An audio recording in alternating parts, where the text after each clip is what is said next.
What are you going to do, Derry?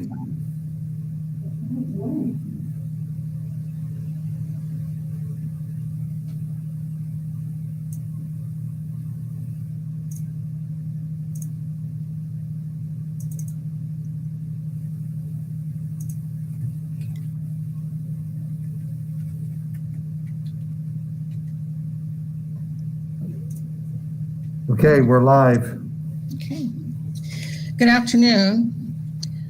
I call to order the Somerset County Board of Education open meeting September 28, 2021. Melissa, will you call the roll, please? Chairperson Penelope Nicholson. Here.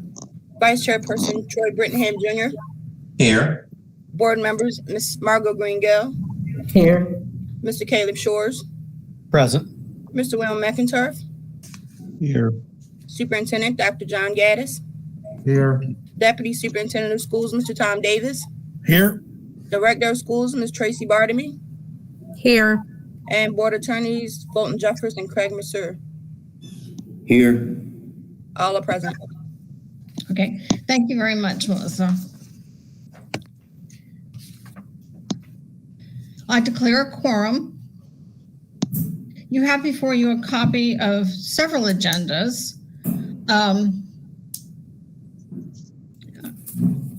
May I have a motion to approve today's agenda? And I'll have Melissa call the roll for a vote. I so move. Second. It's been moved and seconded by Mr. Brittingham and Ms. Margot Greengale. All those in favor signify by saying aye and raising your hand. Aye. Aye. Aye. The vote was unanimous.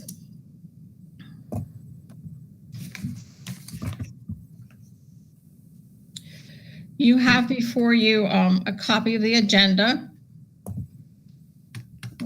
I did that already. We will now consider meeting in a closed session for the reasons listed below pursuant to section 3-305B of the Maryland Annotated Code. We're not doing a closed. So you can move right on to, actually you can go right on to number 6 and then we can do the pledge. Okay. Right.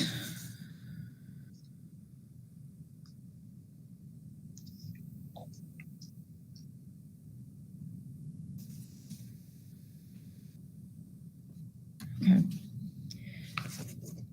All right. We are still in the open session. And we'll now proceed with the Pledge of Allegiance to the United States of America.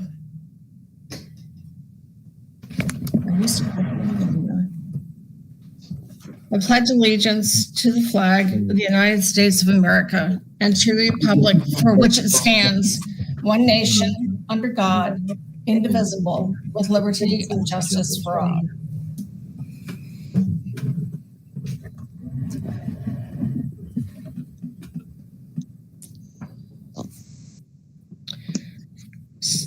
Student representative reports. Are we having those today? No, we're not. Okay.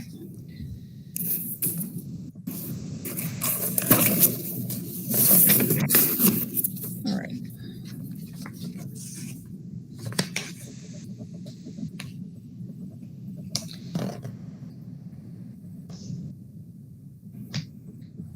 Requests to appear before the board. We have 4 people who filled out the forms to speak. And I understand that they have been sent a link to join. That is correct, Madam Chair. Mr. Langford is on. And then about midway through each person, we're sending the link out to the next person. Okay, fine. All right. Well, Mr. Langford, if you're present, we'll go ahead and hear from you.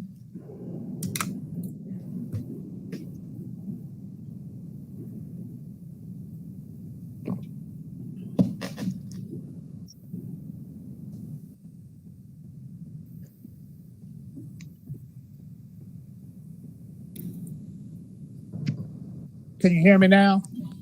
Yes, Yeah. Yeah, there he is. there you are. Hi. Thank you. All right. So you want me to go ahead and start? Yes, Okay. please. Okay, this is to the Somerset County Board of Education. On September the 15th, 2020, I was the last parent, the last citizen to speak directly to the Somerset County Board of Education. I only spoke to 3 members. 2 members were absent. Later in that meeting, Dr. Gaddis recommended revisions to the Public Participation Policy 100-12. This included the establishment of procedures guiding the public to send or submit written comments to the Somerset County Board of Ed. He stated this process will allow individuals to provide more public input. This was a first reader, first time proposed in the open business meeting.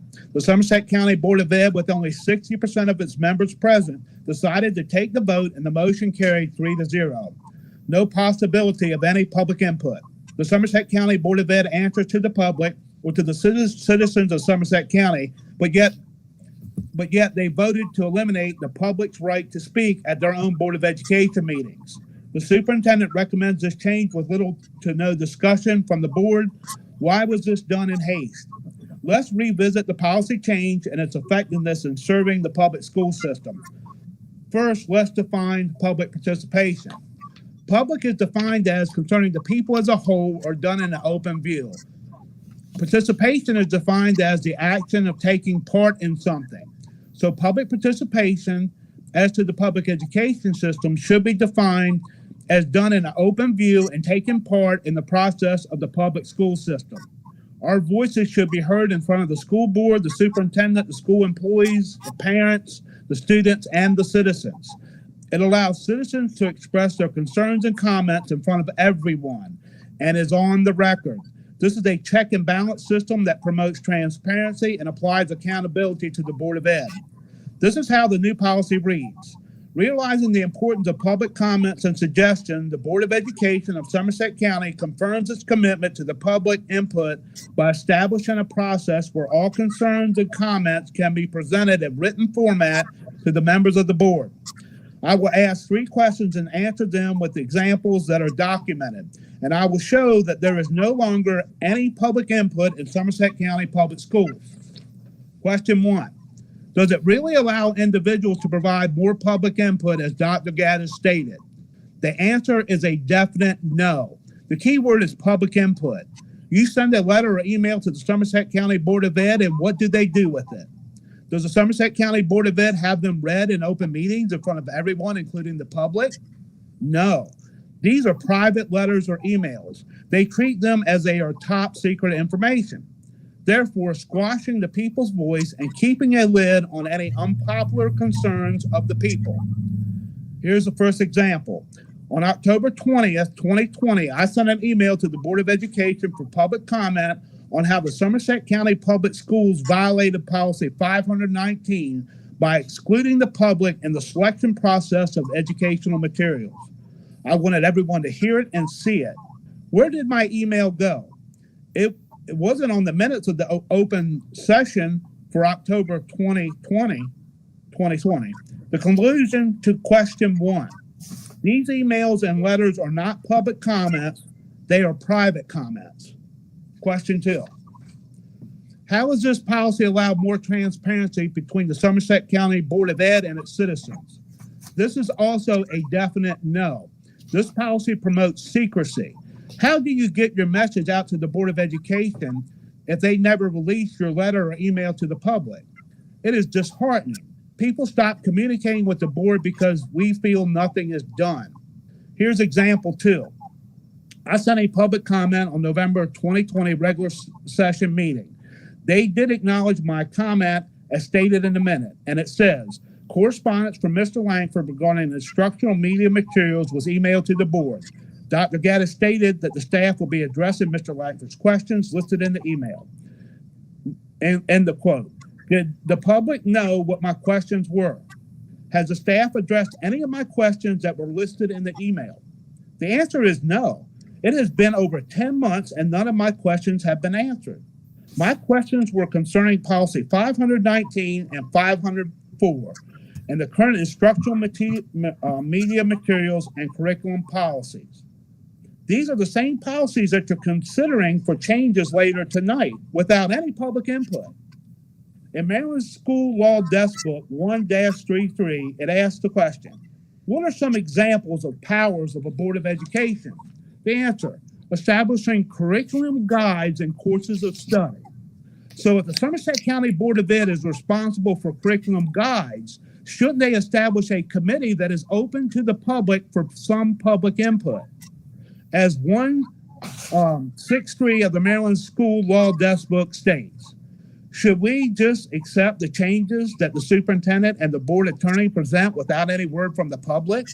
Beware, that is exactly what they did in this policy, 100-12, and look at all the flaws and lack of wisdom in that change. So long for transparency, there is none. Question 3. How does a new public participation policy provide Somerset County Board of Ed with being accountable to its citizens? This policy does not and never will. Example 3. On September the 25th, 2020, an email was sent from our chairwoman, and this is what it said, word for word.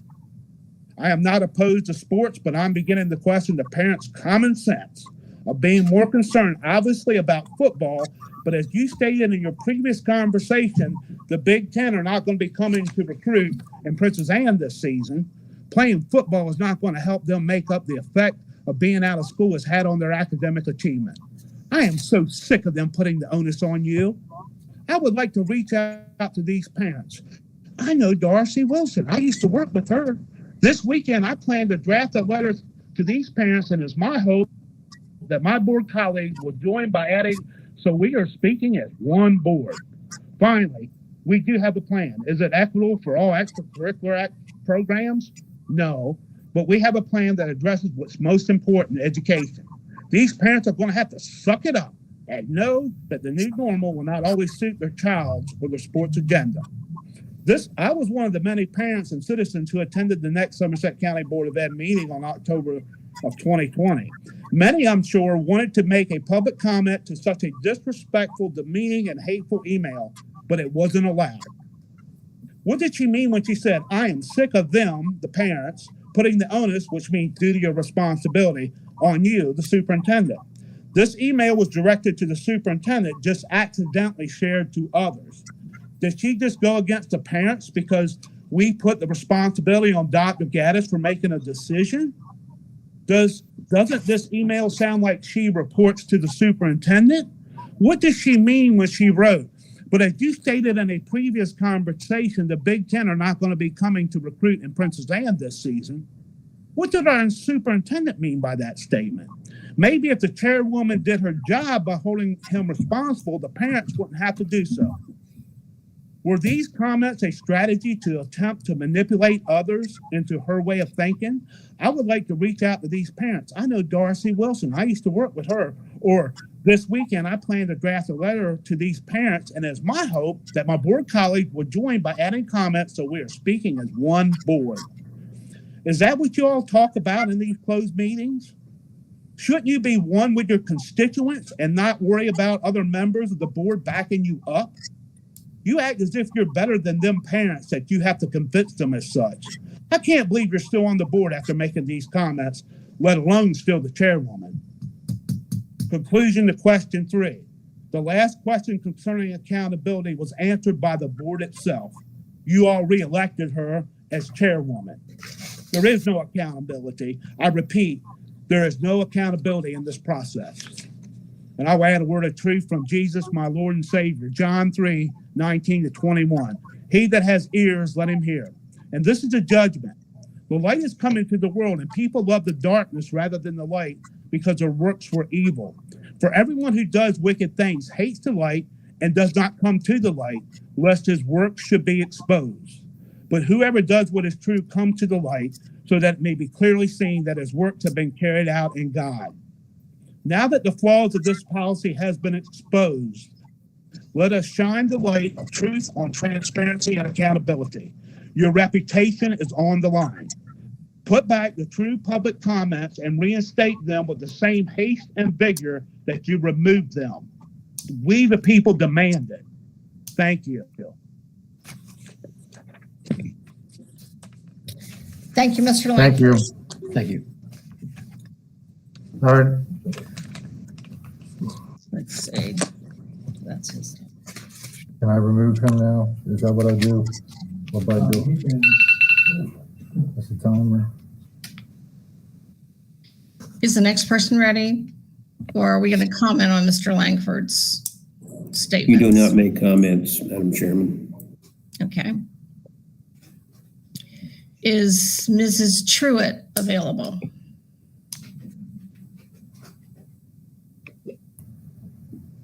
Tammy Truitt? No, we have sent the invite. We sent emails to everybody in the invite. She is not, but we are now going to move on to Carolyn Abbott. Mr. Gibson has sent out the invite. Okay. Ms. Abbott, are you available for comment?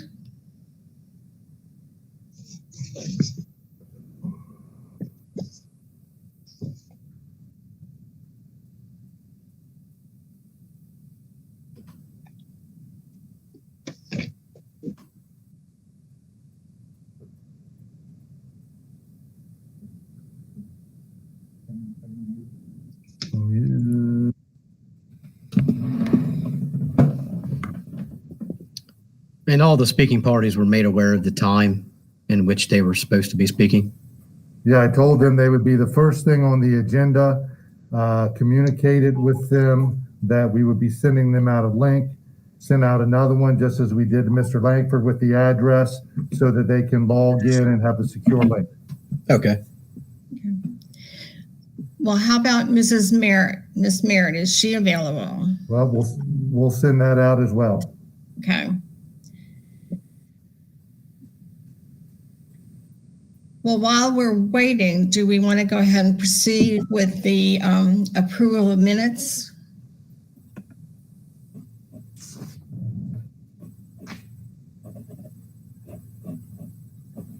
I can let you know when somebody logs on, Okay. so that's up to you all. Yeah, I think we should proceed and go back once the other members are available. Okay. You want to make that as a motion, Troy?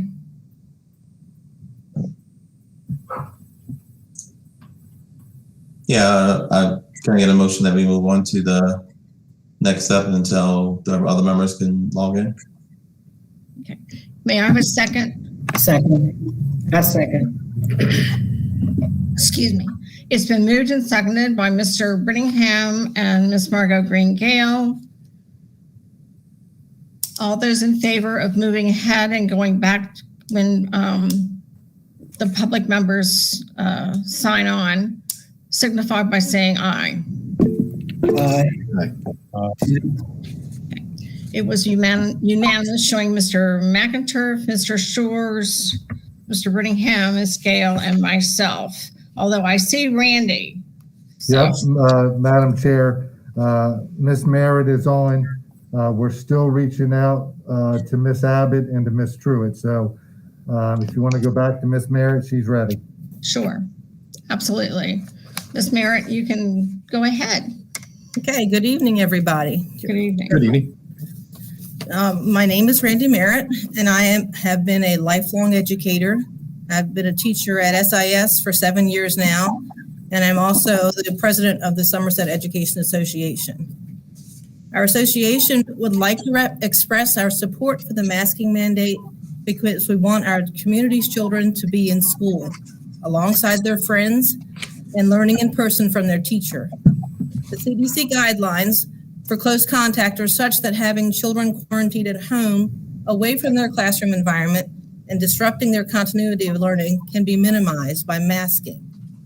What we have learned over these now 3 COVID-impacted school years is that children learn best by going to school in person, being surrounded by the 3-dimensional school experience, having an in-person teacher leading their learning journey, surrounded by their classmates and activities, and being safe from food insecurities that might exist when they aren't in school. Following the masking mandate can help us accomplish these goals. The quarantining of large numbers of students and educators creates a major obstacle to students' academic progress, let alone the impact on the health and safety of their families. Masking, along with other measures, gives us the best possible chance to avoid these negative outcomes and protect the health and safety of our students, educators, and our school communities. Everyone doing their part in protecting our children will be key to having a successful school year. We ask that you support the mask mandate so that we can keep our children safely in school and help them and our community be the best it can be. Thank you for your time, your service, and your consideration. Thank you, Ms. Merritt. Thank you. Thank you. Has anyone else chimed in yet? No, we're talking with Mrs. Abbott. There's some difficulty logging on. So again, I'll let you know as soon as she logs on. Okay. Well, then can we move on and to open session minute approvals? First one on my agenda is August 17th, open regular session minutes. Have you had a chance to review those? Yes. Okay. Are there any corrections or deletions?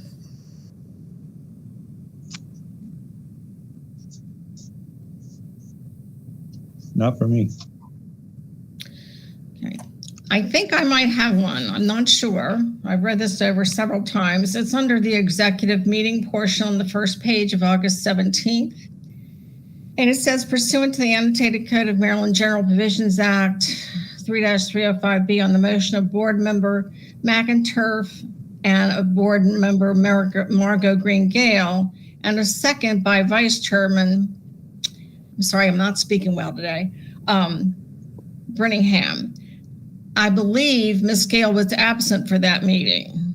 So can we strike her name and just after the motion of Mr. McInturf and a second by Vice Chairman Brinningham Jr., the board voted 4-0 to enter into an executive session.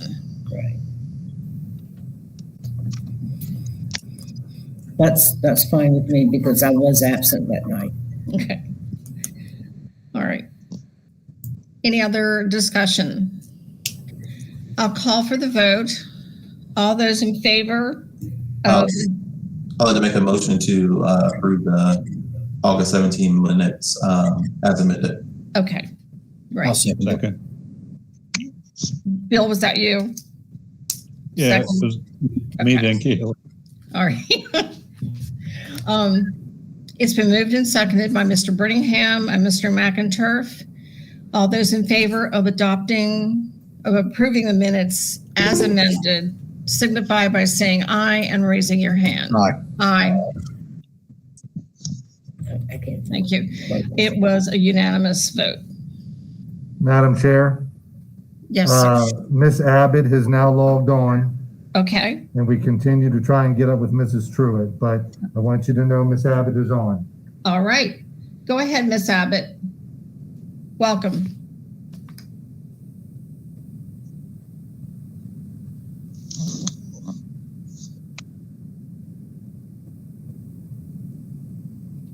Ms. Abbott, you need to unmute yourself because we can't Gotcha. hear you. Can you hear me now? Yes. Okay. I am here today to speak on the real issues of mandates, be it masks, vaccines, etc. As an RN of 37 years, I could certainly give you data all day long to prove without a doubt that masks don't provide protection from a virus. But instead, let's address the underlying issues.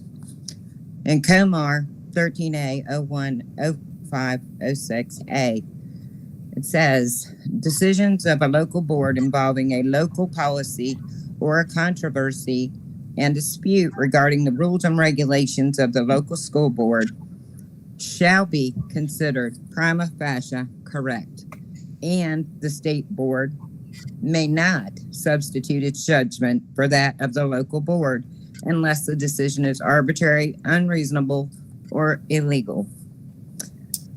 One condition is on this is that if the board is not of sound mind, that the state can overrule you. Perhaps the state sees you as not having a sound mind. I don't know. You are respected as the board, as the elected school board, and your authority should not be undermined or surrendered to the state.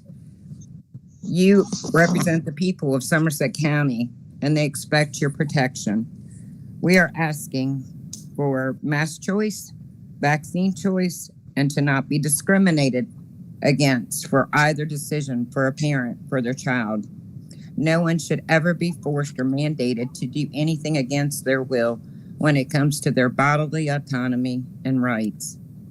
Ask your board attorney to file an injunction against the state and file an appeal against the state on behalf of the citizens of Somerset County and do the right thing. We are asking of you to change course now, or the citizens will change it for you.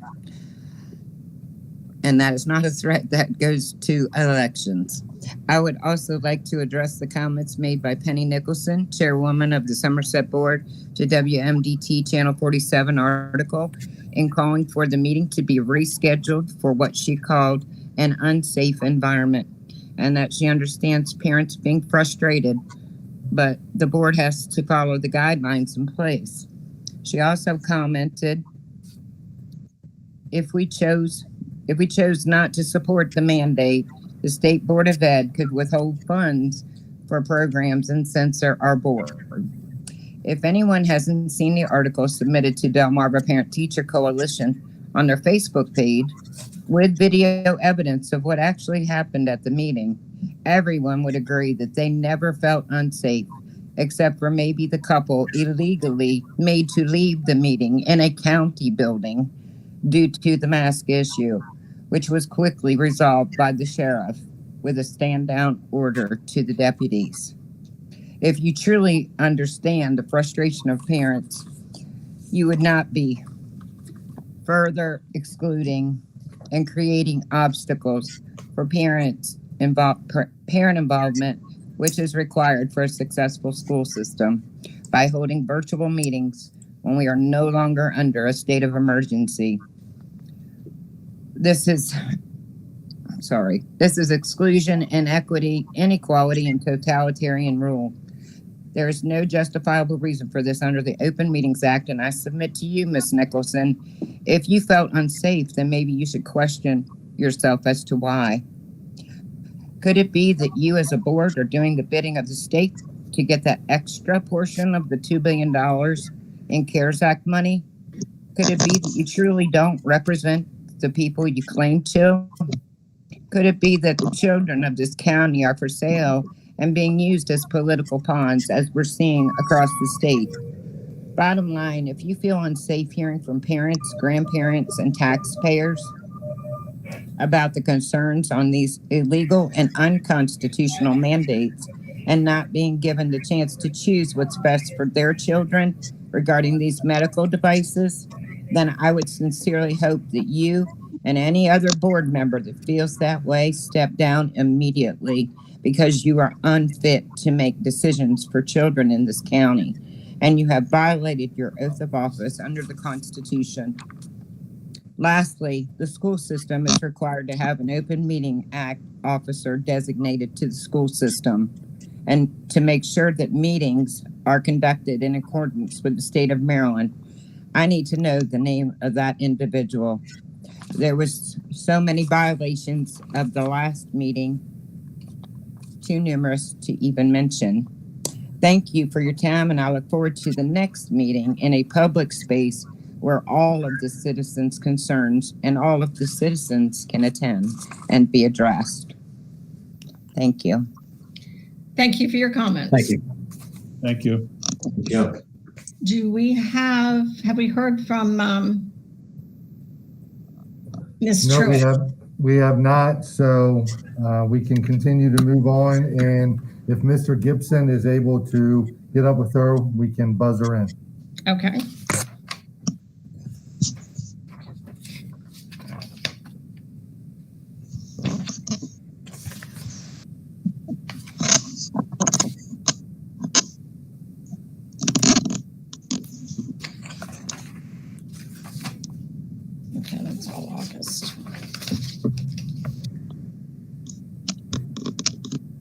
All right. I have, next before us are the minutes of the open special session of the Somerset County Board of Education on September the 2nd. Have you all had the chance to review those minutes? Yes. Yes. Okay. Yes. Are there any corrections or additions?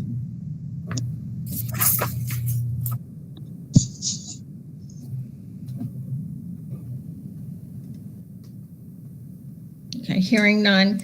May I have a motion to approve the minutes of September 2nd, 2021 as submitted?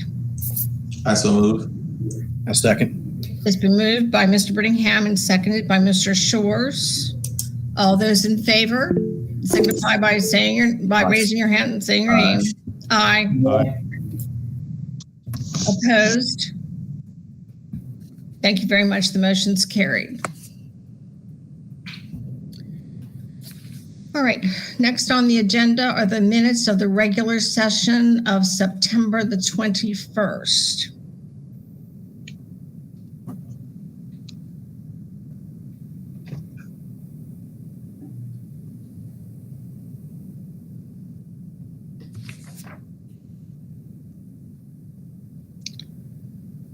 Okay.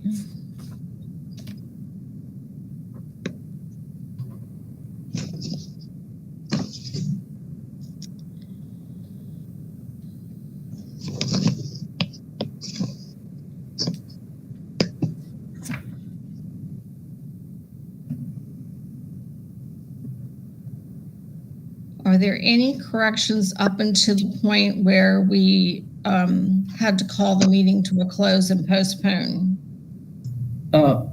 Madam Chair, I don't see my name on here, but I was present at that meeting. Yes, you were.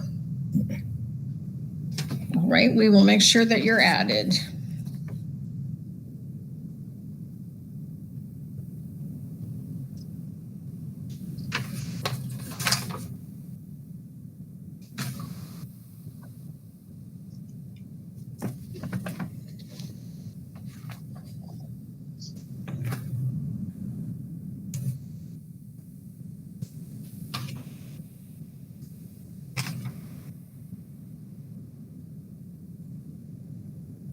All right. May I have a motion to approve the minutes as submitted with the amendment of adding Miss Margot Greengale's name? I so move. It's Second. been moved and seconded by Mr. Brittingham and by Ms. Gale. All those in favor signify by saying aye and raising your hand. Aye. Aye. So we have 3 for and 2 against. Is that correct? I abstained No, because I wasn't there. Yes, and Bill, no, I voted yes. you vote with yes. Okay. Yes, it's 4-1 with 1 abstention. Yes. I mean, 4-0 with 1 abstention, excuse me. 4-0 with 1 exception. Yeah, that was for the closed meeting, right? Well, On the 20th. it says No, I believe regular. that was the open meeting. Open meeting. Yes. Well, I had the open meeting at 4:00. Was it ever really called to order? Yes, if you will. No, actually, it wasn't. I tried to get us back into regular session at 6 o'clock. So we did move. I understand that, but I say it, so officially it was never really called to order, is my point. It was called to, order at 4 o'clock. The official open meeting was called to order at 4. Then we adjourned to go into executive session. Right. And then we adjourned that meeting to come back into open session, and I never got to We never ever reconvened. reconvene. Right. Okay.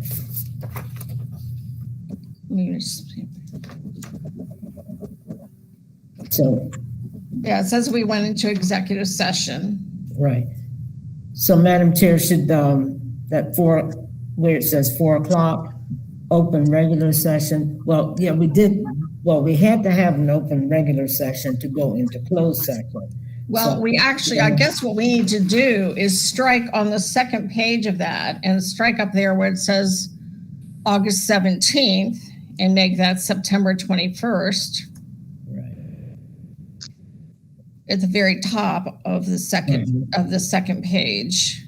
Right. And then it says reconvene in open session at 6:02. We were never able to reconvene. Right. So I think we need to strike Well, that. Mr. Chairman, you did reconvene briefly, and although you could not bring order to the room, you did receive a motion to postpone the meeting, which was voted on and carried. Right. So you did reconvene, you just didn't conduct the rest of the meeting. All I right. have an objection to that. We were not, no one allowed to vote on adjourning the meeting. I was not. But I talked to Melissa afterwards and told her that I would have cast a vote had I been given the opportunity, and I told her what it would be. Now, whether that was duly recorded, I asked her that or not, I don't know. Well, apparently not, because it's not on. Let me just make sure. It's not on this sheet. Voting for the motion were myself, Mr. Brittingham, and Ms. Margot Green Gale. Voting Yes, against the motion was Mr. McInturf. That is in the minutes. Do you have it in front of you, Bill? Second paragraph under postponement.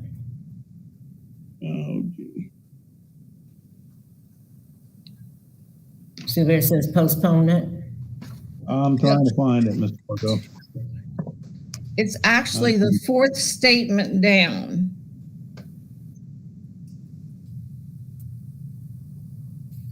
When you turn that sheet over after executive meeting. It might be confusing you because at the top of it, because it confused me, it says August 17th, 2021, but it is on the reverse side of September 21st. Mm-hmm.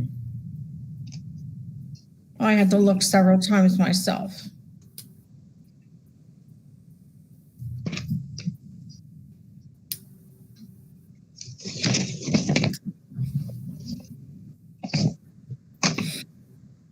No, I can't find it. But what was the last sentence you It's the said, same. Penny? Mr. McIntyre, if you look at the front side of September 21st, 2021, you see that? I see it. Okay. Then when you turn the sheet over for the continuation, All right. there's a section that says reconvened in open regular session, 6:02 p.m. Board and staff members present. You following me? I see it. I'm following you. It's Bill following you. Yeah, that's who I'm asking, Mr. McIntyre. I'm discombobulated right now. Oh, but I understand. All I wanted you to, after you said that you and Miss Margot and Troy voted to adjourn, you said something else, and I couldn't understand what it was you said. And then I said voting against the motion was board member McInturf. Oh, okay. Yeah. So the motion Right. carried 3-1. Go ahead. And the Okay, meeting was that was- postponed. That was the correct end result, so it's fine. Okay. Did that satisfy your? Right, Questions? but I was just trying to make the point, and I'm not trying to hold anybody accountable. I understand that everybody got upset and things, but I was not acknowledged and allowed to cast my vote in the normal process. Well, I don't think there was anything normal about that. At the end of that. Whatever. I'm not trying to go there. I'm just trying to clarify. Your vote is reflected in the minutes, correct? Yes. That's correct. Yes, That's okay. correct. The minutes say voting against the motion, board member McIntyre. Yes. Yes, I'm good. Okay. I'm good, Margo. Okay. All right. So I'm going to call for the vote again. All those in favor of accepting the minutes of September the 21st, open regular session, signify by saying aye and raising your hand. Aye. Aye. Abstain. And Caleb has abstained. So we have 4-1. No, it's 4-0 with one abstention. 4-0 with an abstention. Okay. All right. Okay. I'm going to assume there's no word from Ms. Truitt yet. No, there's not. Okay.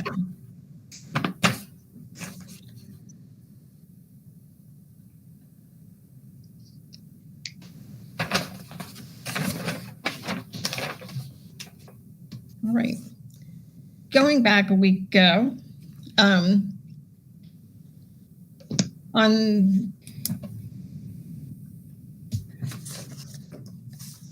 me just check something here.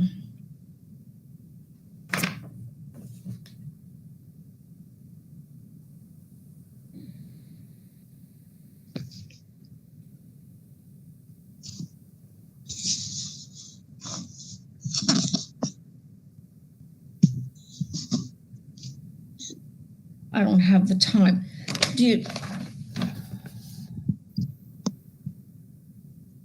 Shortly after 4 p.m. on September the 21st, I don't have the exact time in front of me.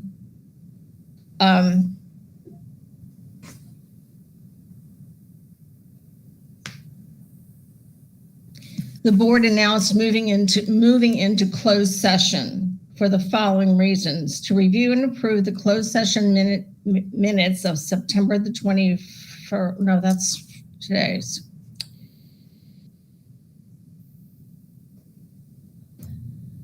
So we didn't. It was to review the closed minutes of August 17th and September 2nd. Okay. Okay. All right. So we don't have to announce a closed session because we never. We didn't. Yeah. Yes, we do. We do have to announce the closed session because this is the first open meeting following that closed session. So we need to do the announcement. Okay. So on September 21st, shortly after the 4 p.m. hour, the board announced moving into a closed session meeting for the following reasons: to review and approve the closed minutes of September 21st, to review and discuss the personnel report on confidential personnel matters, section 3-305B1, to consult with legal counsel to discuss confidential legal matters and obtain legal advice on appeals, and to perform administrative functions and other confidential matters. Unfinished business. Dr. Gaddis.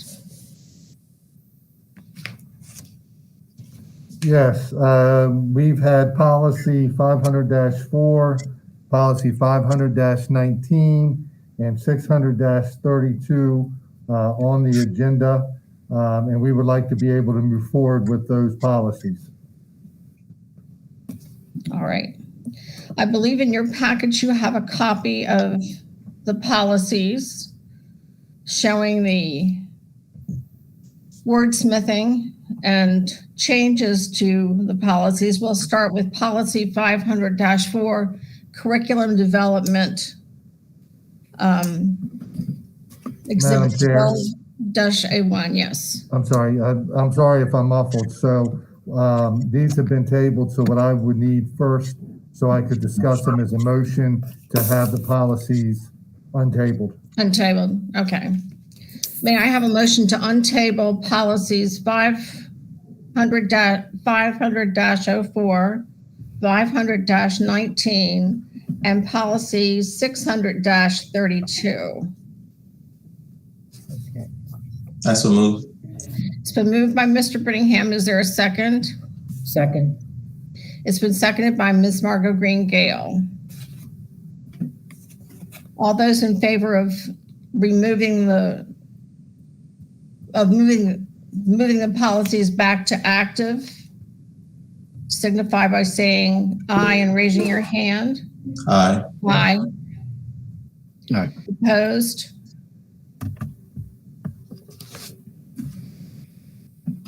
Caleb, what? I didn't see your hand. You were a yes? Okay. Yes. All right. So the vote was unanimous. All right. Policy 500-04, curriculum development. Yes, policy 500-4 changes what was called the Maryland Volunteer State Curriculum and Core Learning Goals to the Maryland College and Career Ready Standards. It also adds under B, when a new course is being introduced and subsequent curriculum is being chosen, a representative parent group will be chosen to review and provide feedback on the textbook or text choices. Further, each school affected by the new curriculum will have a parent night to introduce and provide information on the new curriculum. So there would be a group that's involved at the county level, made up of a representative parent group, and then there would be a parent night. So if it was a new high school course, something would happen county level, and then each high school would have a parent night specifically for introducing the curriculum at their school. It also talks about down on the second page about training that is going to be provided so staff can present curriculum in a balanced, non-biased approach. And then you have attached the administrative procedures, which is what has been done if someone wishes to make a complaint about the materials.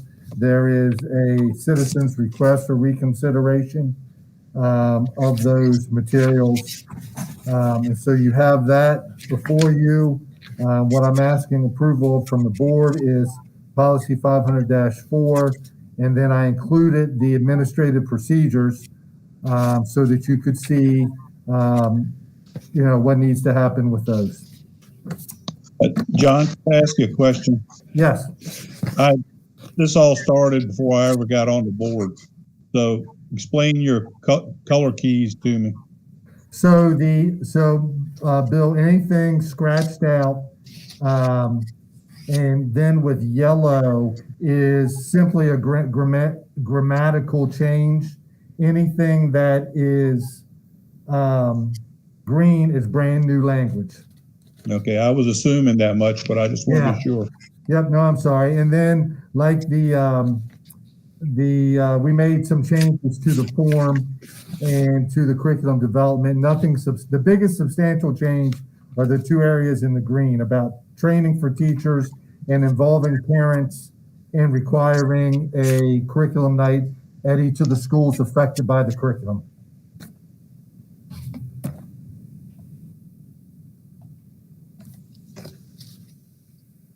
On the B, we're talking about new courses and introducing new courses. Is there already someone in the school system?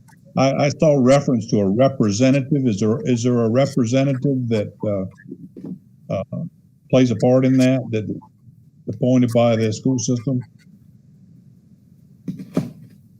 As far as courses, Bill? Committees and things, Well, what we would do is, for instance, and I use high school since Mr. Davis is here. If there was going to be a new high school course, we would go to the high school parents and we would ask each principal to find parents who are interested in being on a committee to review things and provide us feedback about what they like, what they don't like, and how we're going to use this in the curriculum. And then there would be a school-wide meeting, most likely at night, to introduce the curriculum, to specifically see if there were any concerns at that level as well. So it will be a multi-group, a diverse group of folks from the community of the appropriate levels that would come in and provide feedback for us.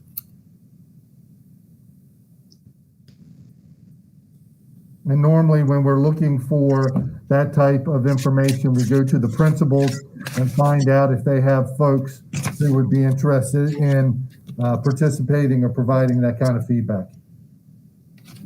like I saw reference to review committees and an instructional council and things like that, but I don't even know who these entities are or if they exist. Mr. Davis, can you speak on instructional council? So the instructional council, in and of itself, really has kind of been dissolved. But when we're talking about representatives, Dr. Gaddis was talking about a principal that would like to introduce a new course. So it's not just on the principal, because it depends on what the content area is. The content supervisor is going to be directly involved to help identify the curricular standards that are going to be addressed, and also any curricular material that's going to be included in that particular document in order to address those standards. The instructional council, Mr. McIntyre, that was a staple that was developed a long time ago. If you look through multiple policies, it references the instructional council, because many of the policies, I don't know what the date is on this particular policy, but if you go back and look at policies that were adopted in the early 2000s, the instructional council was apparently very active back then. But in my 8 years, the instructional council has basically been comprised of the instructional supervisors and myself.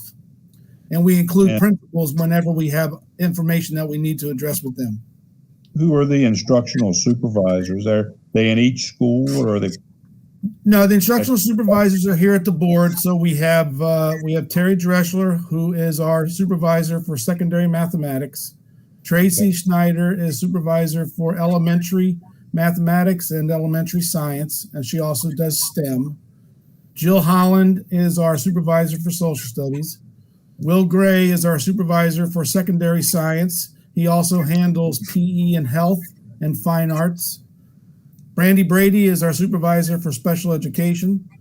Lily Welch is our supervisor for ELA pre-K 3 through grade 12, and she also handles our ESOL programs. We also include Tracy Cotman. Tracy Cotman is our supervisor for student services. And then we have Karen Carton. Karen Carton is our supervisor for early childhood learning. So those are the instructional supervisors that we have on staff.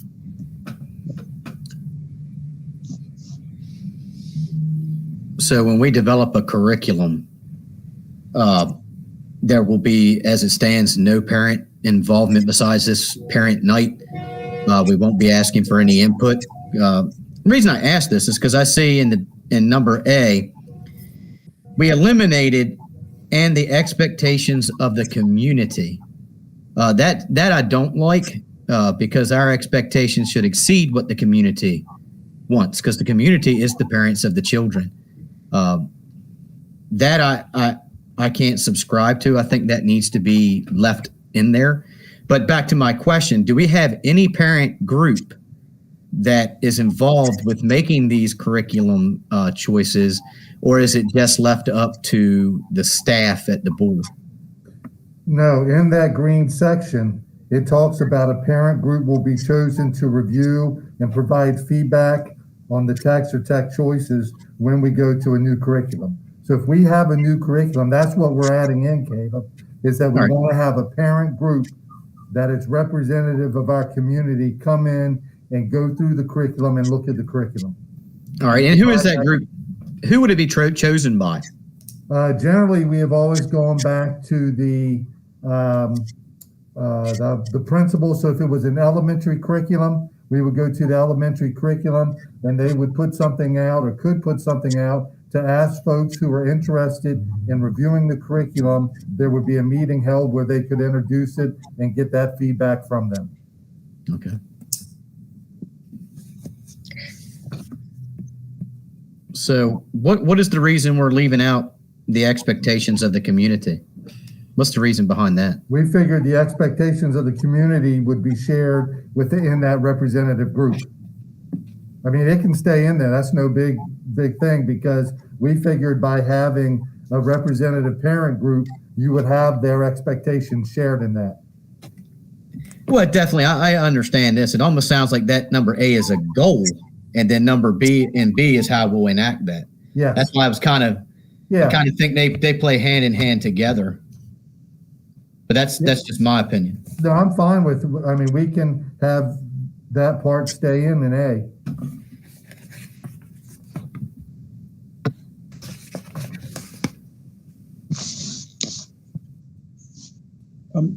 Are we on the second page yet? Go ahead. I have a question on the top of the page, B. The board will hear regular reports on systems, programs, and curriculum. How often does that, regular is regular to me. How often does that occur? We've had program, you'll have reports that are done on, we've done it in the past on STEM programs. We've had specific schools come in and talk about what they've done to implement things. We haven't gone back to doing our live reports. So that's generally, Bill, where that information will be shared. And then if, for instance, for years, we've been looking and talking about a science curriculum, that's where, this would kick in, where at that time, Tracy Schneider would come in, talk about what we're currently doing, some of the things and where we need to move. And then we would kick off this whole process, start looking at programs and curriculums. That's when we would bring the parents in. Yeah, I mentioned a while back when I first started on the board about certain things being on the horizon, and I kind of like to be out ahead of things. I don't like to wait till they hit me between the eyes before I have to deal with it. And if you look under policy 507, here's under number 7, it says no basic course of study will be eliminated or new course added without the approval of the board. That's pretty straightforward to me. Right.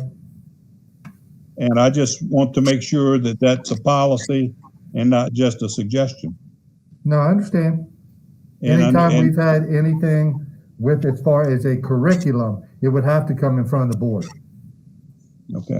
So if we're looking at a new science curriculum or a new math series, or Tom, correct me if I'm wrong, Tracy, the last thing we did was with the reading series. That was presented to the board, the studies, the choices that were looked at. So anytime any new curriculum that covers a core subject area is introduced, it has to have board approval. And in C, who would be the selected staff that it refers to in under C? Selected. That's going to depend on what the course is. I mean, we want our science folks involved in science, and if it's an elementary curriculum, so it'll be grade level and content appropriate. Okay. On D4, we've got American taken out of that. Being as we live in America, wouldn't we want American? Well, we teach American, but we also teach many different, especially in history, there's things that go into when students may talk about World War II. They may talk about different groups that were involved in that. And so all we're trying to do is be inclusive and talk about the diversity of all groups. I mean, we could list them all out, but American's not taken out to take American out. It's just the fact that we thought it was a more inclusive statement to say diversity of life rather than mention every single one. Well, when I say contribute to the development of an understanding of the diversity of American life, well, here in America, our way is different than another country. Right. So when you're here, it's kind of the joys of being in America is the American way. And I feel taking that out, it doesn't sit well with me. But like I say, everything I say is my opinion. But if people want to learn other ways, that's fine. But an American way is what this country is based upon, and the American dream that people come here for. So to just generalize it doesn't really sit well. And my interpretation of that is, of taking American out, is we are understanding that all of our students are born and raised in America. So some of their traditions, some of their learning might be different than what is considered the American norm. So by taking out diversity, it's not saying that America isn't important, but understand the diversity of life for being appropriately inclusive. And that, to me, that brings in the objective of diversity and inclusion, which is something that we've been pushing for. Well, I agree with both Caleb and Troy. I don't see any reason why we can't say both in one statement. It doesn't have to be at the expense of taking American out of the.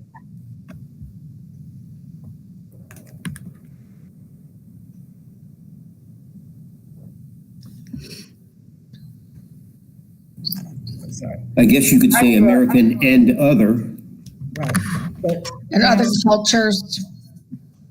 I can just do that, contribute to the development of an understanding of the diversity of American and other life by appropriately, that keeps American in and keeps the diversity. I'm not quite sure that I agree with that. When we grew up, we were told that America is a melting pot. You got all you have people from all walks of life and from all areas. So if you say the diversity of life, then you're including everybody that's here, whether they're American, Japanese, or whatever.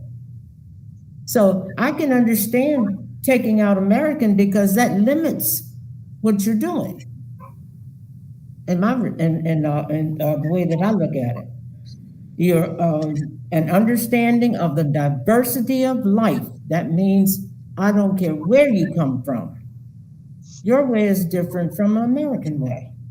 So we get in there and everybody works together. So I can understand and I can approve of just taking out American, because then you're limiting the people. I agree with a lot of what you said, Miss Margot, and the spirit in which you said it. But my answer to that would be all of those people that come here from all these different places come here to be Americans. I don't think they give up their nationality. And add to the diversity of American life.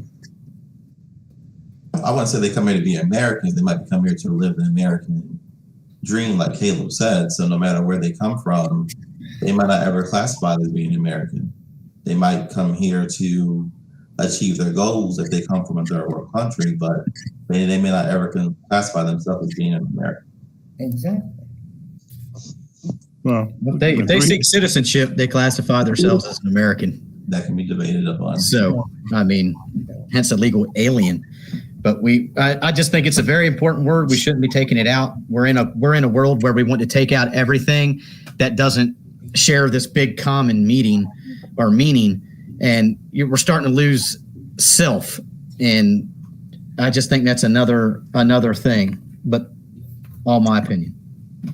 So where do we go from here? Down to, and I do have a question on number 7. When it says be generally free of sex bias, stereotyping, and other forms of bias, I think that's something that should have been looked at, because we shouldn't have any form of bias, any form of sexual bias or stereotyping. I mean, if we start adding a little bit of everything to something, the next thing you know, it allows for a lot more of everything. Because there's a lot about these policies that I think need to be updated. But I think we need to pay a little more closer attention to some of this. But I almost think it could stand to be kind of reviewed and gone over a little bit more in depth before we rush to a vote on it. But that's just me.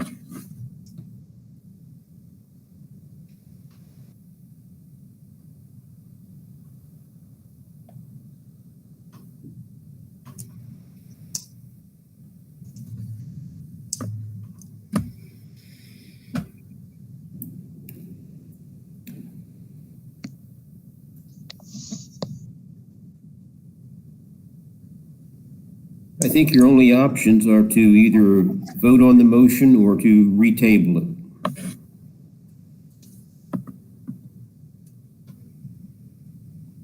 Tabled.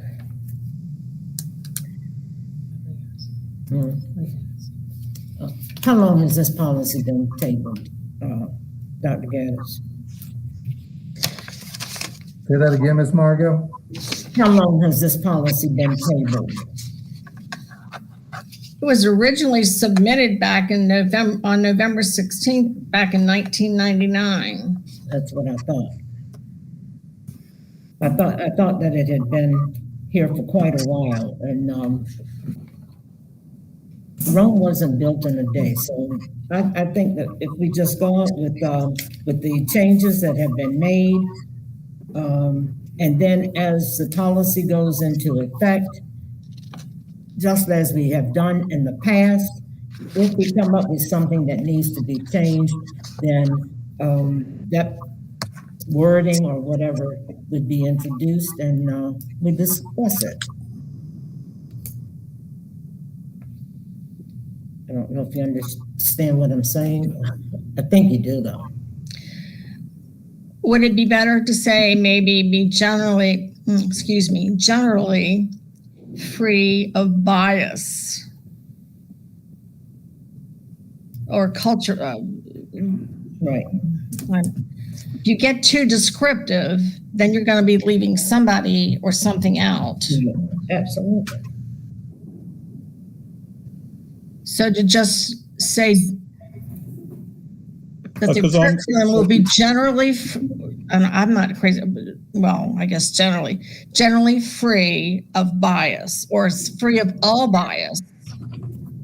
And you're, again, So you're saying be with free with of all the bias, mixture of cultures that we stereotyping? have. So it would simply be free of bias and stereotyping. That's good. Yes. I like that. I guess that's what I was trying to get to. What does everyone else think? I like that change for that. That way it's kind of condensed a little bit and it kind of doesn't cut out one group from another. Yeah. Because that would make us biased if we did that. Exactly. Okay. So Caleb, did that sit any better with you?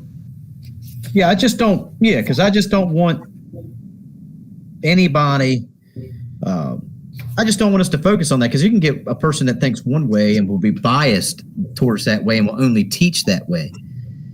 So I want us to make sure that we don't even allow that, into our curriculum, because unless it falls under like world history where you're going to have one side and the other, that you have to teach. But we should eliminate any form of opinion out of that, which would be a biased opinion.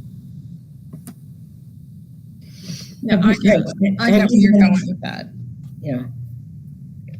I would just like to know if anybody has been into a classroom where the teachers showing biases and that type of thing. I can remember being in, was it U.S. history, when the teacher was only teaching their side of what was happening or what the issue was, and there I sat going, "That's not true," and I brought that up, and I can remember being actually accused of something at that moment that was totally wrong. So that's what I'm saying. It has happened. Okay.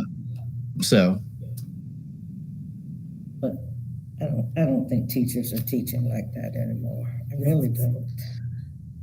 All right. Okay. I welcome everybody's input and opinion.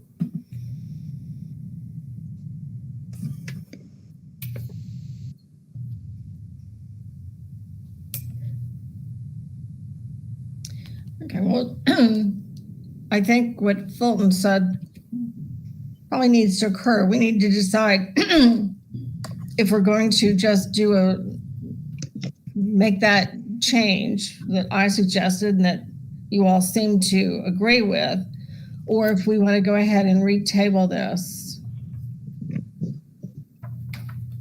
I just, Madam Chair, I would just like to see us move on from this and the changes that have been suggested. I mean, Rome wasn't built in a day, so we can always revisit something if it needs to be. That way, to me, it stays up to date. I'd like to get this in place. That way, if any curriculum is coming up, that, we can get this process started and get our parent groups formed and get that process started. I don't want to hold up that process over some wordsmithing or some ideas that may come up later when we can just easily, call this policy up again later and make some additional changes, edits, take out, remove, whatever the case may be. I don't have it with moving on. I will go back to the issue Caleb brought up in number 4. I have a real problem with that. I don't see any reason why we can't say both. And we can't say American life and at the same time talk about the diversity and inclusiveness of life in America. We did, Bill. We made the change.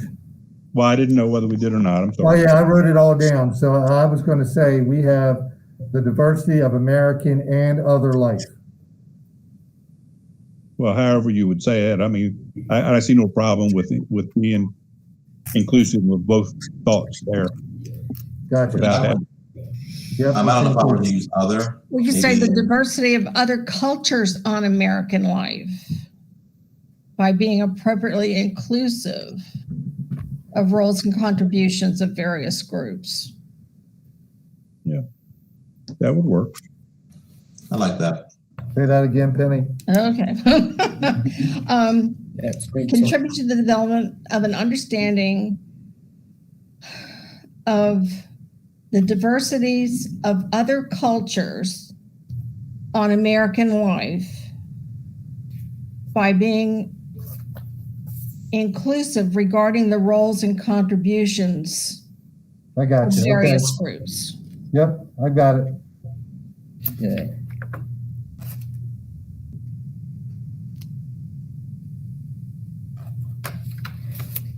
Okay. I mean, I do think, like Caleb said, we can revisit this, as Miss Margot said, somewhere down the line and clean it up a little bit. But I mean, this was here before I got here, so probably should move on. Well, this is one of those policies, a subject of the policy that does need to be revisited. Right. Probably more than it has. Because we went from 1999 to 2005. Well, no, it was revised in 2002. But this is something I would call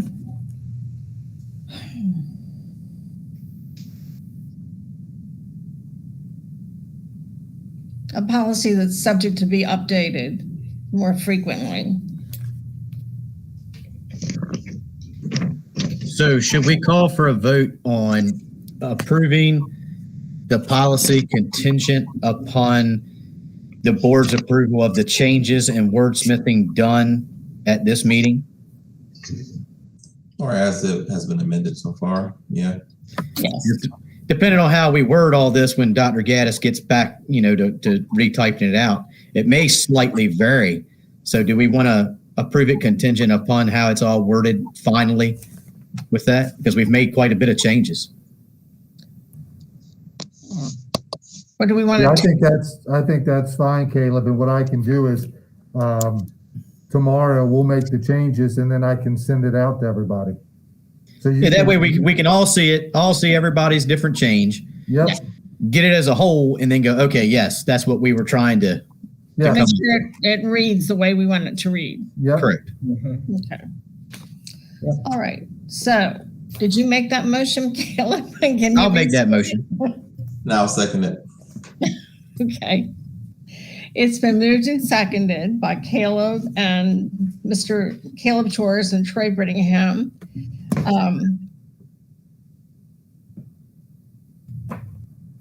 All those in favor of accepting the policy, of adopting the policy as amended? Yes, Caleb. Oh, I was just putting my hand up. Yes. Oh, okay. I'm just making sure everybody knows my hands up or something. Okay. Accept the policy as amended. Aye. Aye. Aye. Motion's Mr. carried. Huh? Does Mr. McInturf have his hand up to be heard or just? No, he checking? was, I think he was voting aye. Okay. Okay. Maybe we Okay. should do this if we're approving and this if we're just waving Yep. or our hands cramped. Okay, the motion carried unanimously. Okay, our second is 500-19, which is selection of education media center materials. You can see here there's some wordsmithing that goes on, and most of this policy actually was procedure, and it's just been moved over to the procedures part of it. It has the same appeal process, so there's consistency. Move the donations into procedures, because you have to be very careful with accepting any type of donation. And it would be the same thing there. So you can see the changes in yellow or some, just some wordsmithing that went on. And again, this is for what's in school library media centers. So this is not required. This is material that would be is just made available in the media center. I had something on the second page. I had under F or C. I don't know which it is. Got both. Oh, and now it's C. Where it was present objectively was stricken, and I had a question about that. Which one is it now? It's on the second page. It was F, now it's E. Present objectively the concerns. Just wordsmithing, if you like that better, that's fine. We were just looking at offering different points of views, but it could say present objectively the concerns. Either one's fine. Yeah, I mean, I don't know what the problem with present objectively is. I hope we do that with everything. Yeah, that can stay in. That's no problem.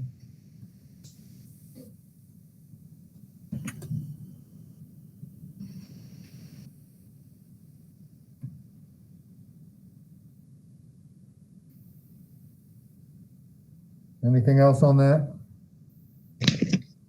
No.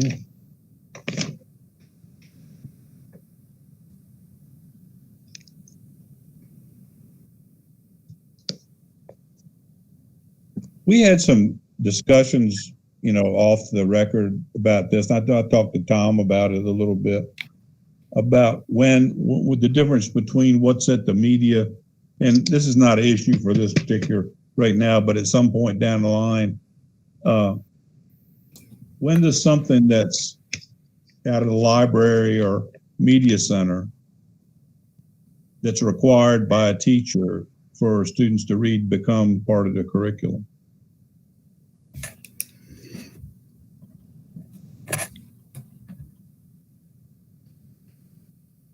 That's a question I have, and I thought something worthy of discussion at some point. Doesn't have to be right now. I just at some point. That'd be something good to bring Jill Holland in on, who's in charge of media services, and something that'd be a good update to do with the board and talk about what that process is.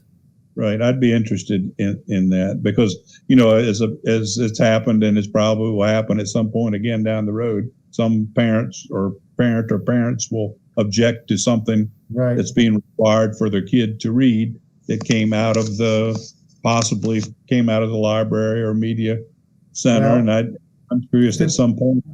If it becomes part of the curriculum, we go back to the fact that we now had to call that committee together, and that would be reviewed.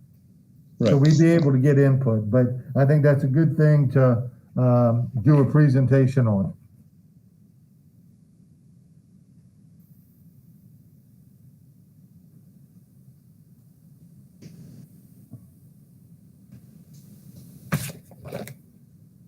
So any other changes for me on 500-19?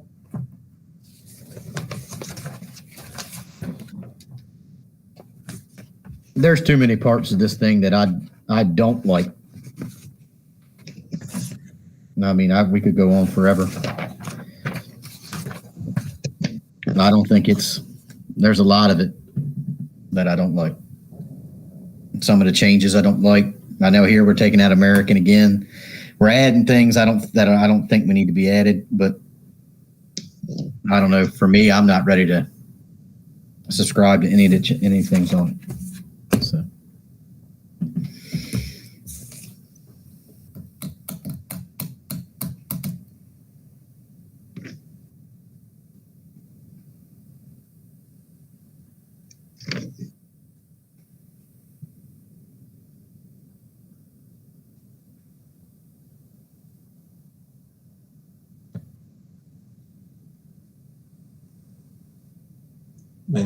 My opinion, in terms of the when you were talking about Caleb about American, can we revise that one to say the same as? Yeah, we can make it like we did the other one. Yep. So keep the American in there. Absolutely. So the bulk of this policy is not really many changes to the policy. It's just the bulk of this stuff that was actually procedural things that are being pulled out and put in procedures versus it being in the policy itself.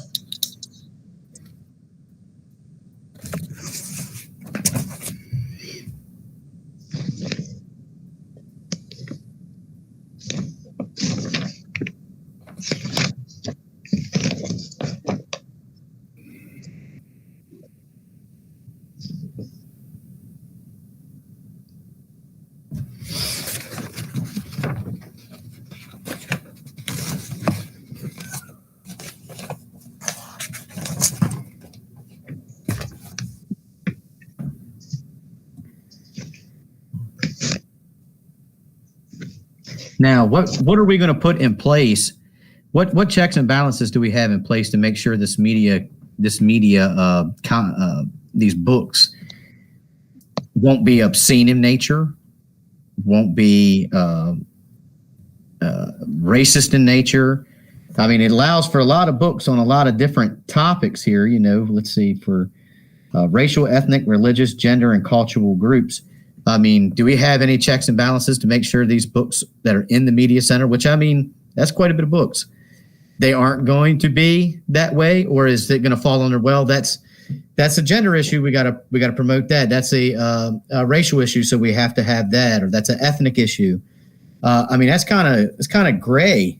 I don't see any checks and balances for that, because I don't want to introduce into our public school system anything that could be derogatory, could be racist in view, or sexual in view. I think,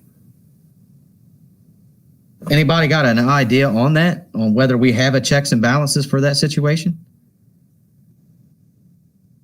We've got Jill Holland, who meets with her media center group, and every single year they go through a process where they look at what books should come out.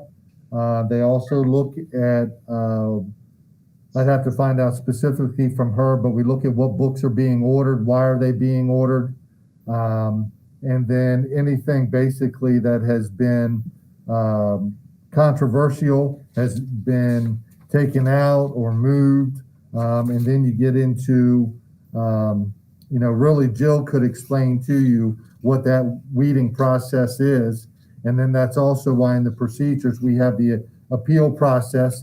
So if there's a book that someone is upset about, they can go through that process to fill out the form to have it reconsidered. But I mean, it's something that media center folks look at carefully, and Jill goes through them on a yearly basis to find out what books in the media center need to be pulled. or replaced or not replaced, and new selections that may go in based on reviews and information from different sources that would benefit the children.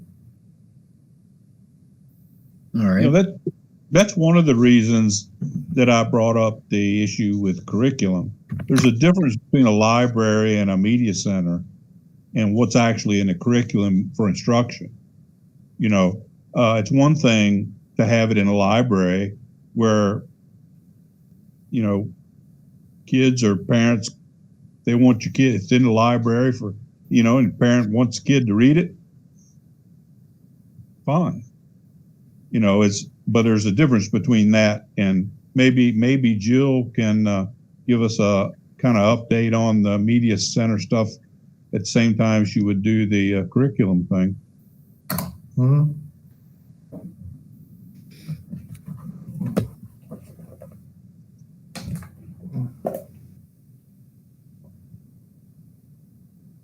You know, reading is one thing, required reading is another.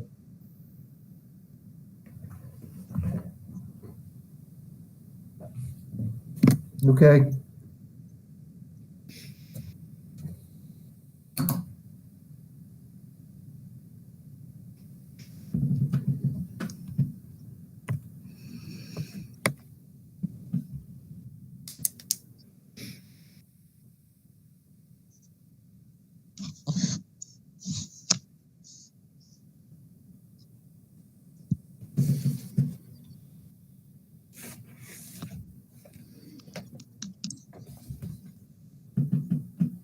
Penny, are you there?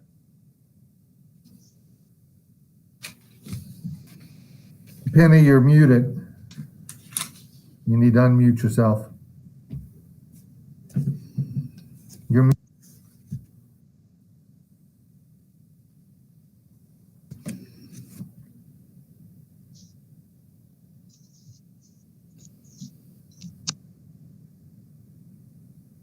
Can't hear you, Penny. Can you all see her? Yes. Okay, she's not on a screen of mine right now. Mine either. She's on my screen. I have her on my screen. Penny, can you hear us?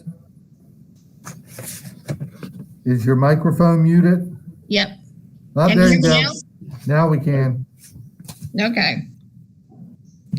And thank Annie for that. All right, so we have a motion of what you want to, a motion on policy number 519. I so move. Can you state the motion? You already did. You said a motion for 500-19. That's I so move. We just need a second. You know, said 519 as the same as we did it the last time. Contingent on the changes that we've asked for. Right. So to approve it as amended? Okay. All right, is there a second to the motion? I seconded it. It's been moved and seconded by Mr. Whittingham and Ms. Margot Green Gale.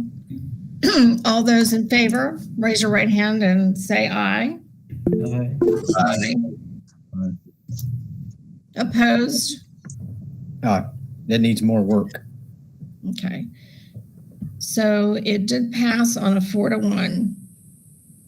Madam Chair, Yes. can I request that everybody, this has been out for 6 months, more than that. If everybody will send me their corrections or their thoughts on that, I can put it together and send it out to you. Okay, that would be fine. So that would be good. I kind of think that's what Troy was saying. Yeah, The same yeah. Yes. thing we said last time. That way I can send it back out and have it ready for you at our October meeting. Okay, that would be fine. I think, you know, being I'm new to the board and walked into this, I think something too, when we have, you know, these policies like this, it might not be a bad idea to come together as a board in kind of a work session and spit together some ideas and what we all think together, instead of, we're right here at the meeting trying to figure out exactly what we don't like, what we do like. But just as something in the future, maybe we come together and all kind of toss some ideas around with the superintendent on ways that we can make this all happen. But I do understand the issue behind all this was because of some other things occurring. But yeah, I think maybe for next time, that wouldn't be a bad idea. Okay, we can give that a go. Okay, we can do that. It would be easier, honestly, Caleb, it's easier for us. Yeah. Because when you say when someone says change the policy, all right, we need to have that direction, and hearing directly from the board will help us know how to wordsmith it and get it right so we can go through the process. Yeah. So, okay. Last policy we have is the 600-32. It's simply for administration of medication. Mr. Davis had gone over it. It is simply for first reader. That is so we can get this out there, and that way if folks have anything that they want to add to it, they can. But Mr. Davis, is there anything you want to add on this one?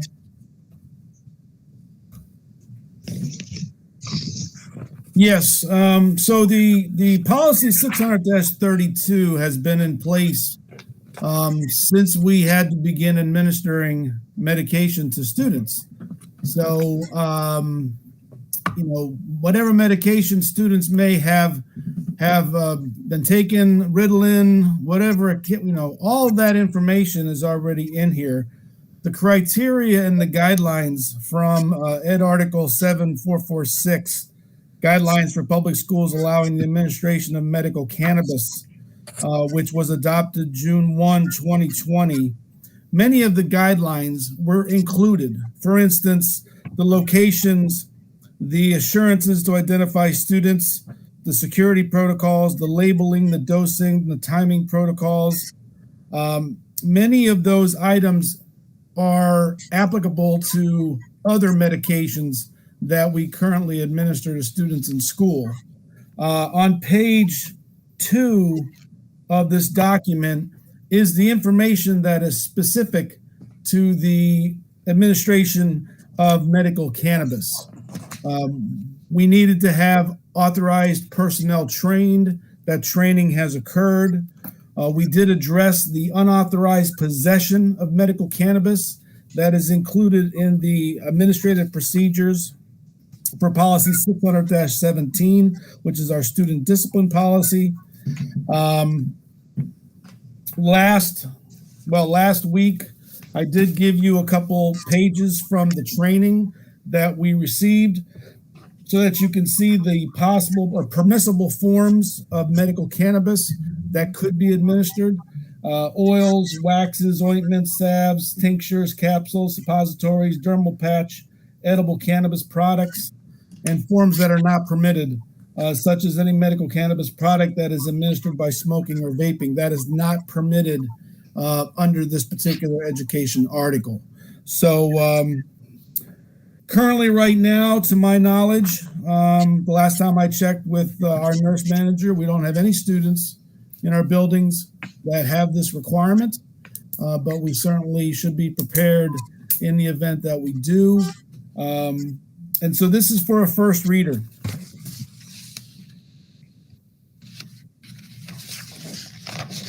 All right. May I have a motion to approve policy 632 for first reader? So It's been moved, and Bill, was that you? Okay.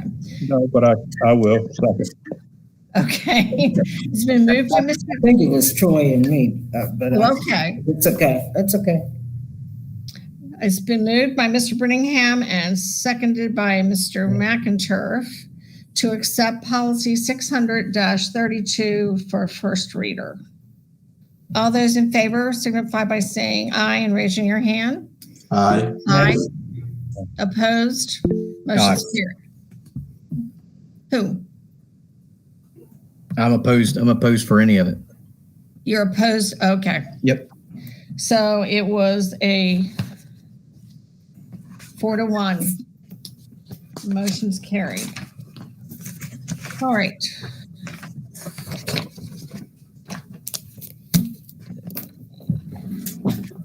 That's 17.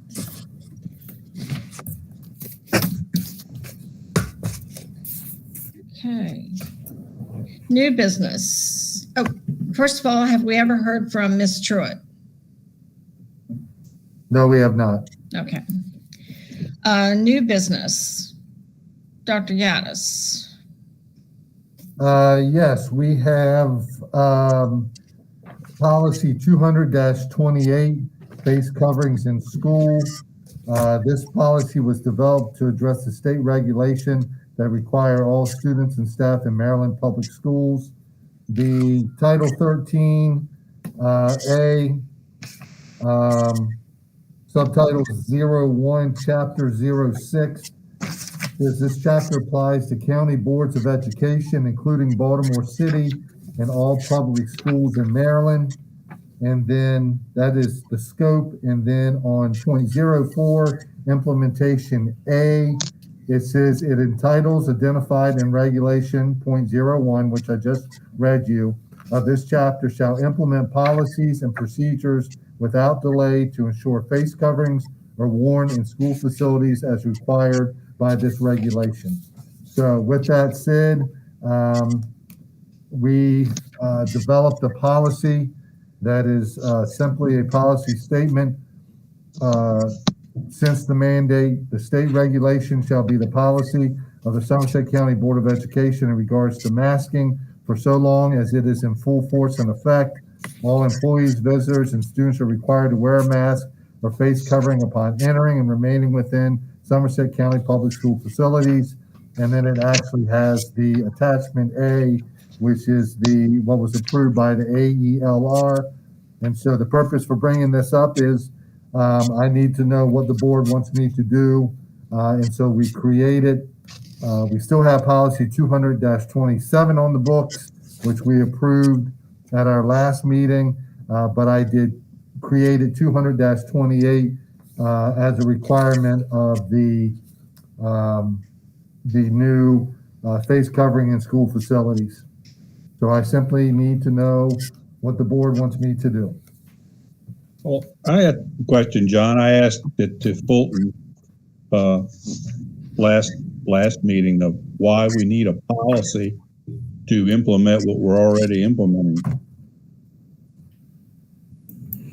Well, if you want me to address that, I think the reason you need to do it is that the state reg in item 04A says that entities identified in regulation 01, which includes us, shall, which is a mandatory word, implement policies and procedures without delay to ensure face coverings are worn in school facilities as required by this regulation. So I think that they have instructed you to do so. And I think that instruction is something you should follow. Well, I thought we were already implementing it. Well, I believe that Dr. Gaddis is required to follow the state regulation. And that policy as a state regulation is in effect here as a state regulation. However, the regulation also requires each local board to adopt a regulation or a policy consistent with it.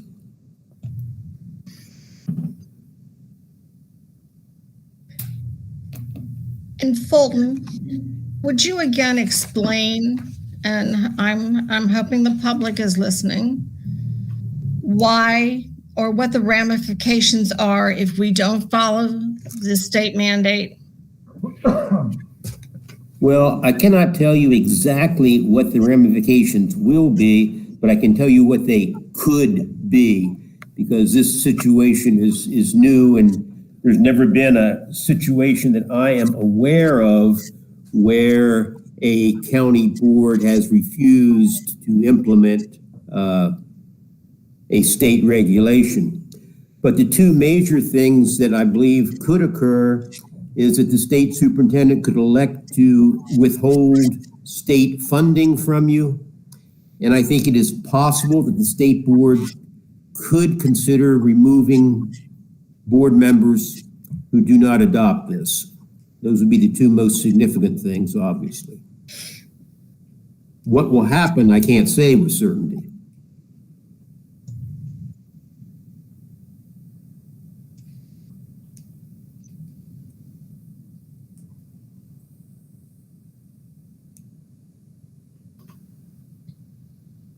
So, I did not. Go okay. ahead. Go, Marco. My question was, so where are we now?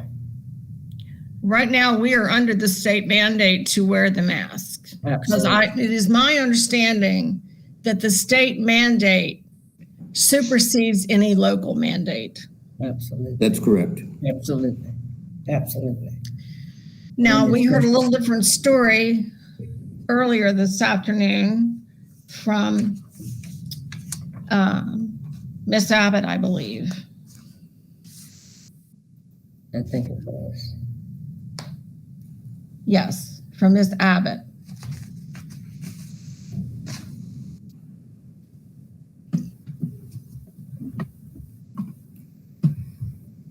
With all due respect to her presentation on local policy had to do with appeals to the state board and not this situation. Okay. If I may, I'm of the opinion that state mandate supersedes anything that we could say or do. They have the final say. They tell us what we are supposed to do and what we have to do.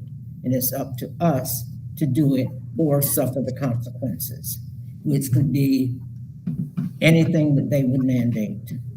They've passed down the mandate, which says that everybody in this school system entering a school building must wear a mask. State law. That's the way I see it. It's state law. And if we do otherwise, then we're violating that state law, and they can take, do anything that they want to do to us. I guess my concern, and probably is what's not clear to parents, is the state of Maryland is not officially under a state of emergency. And even some of the representatives that spoke at the hearing with Carroll County even thought that the mandate was a little bit of an overreach since we're not under emergency.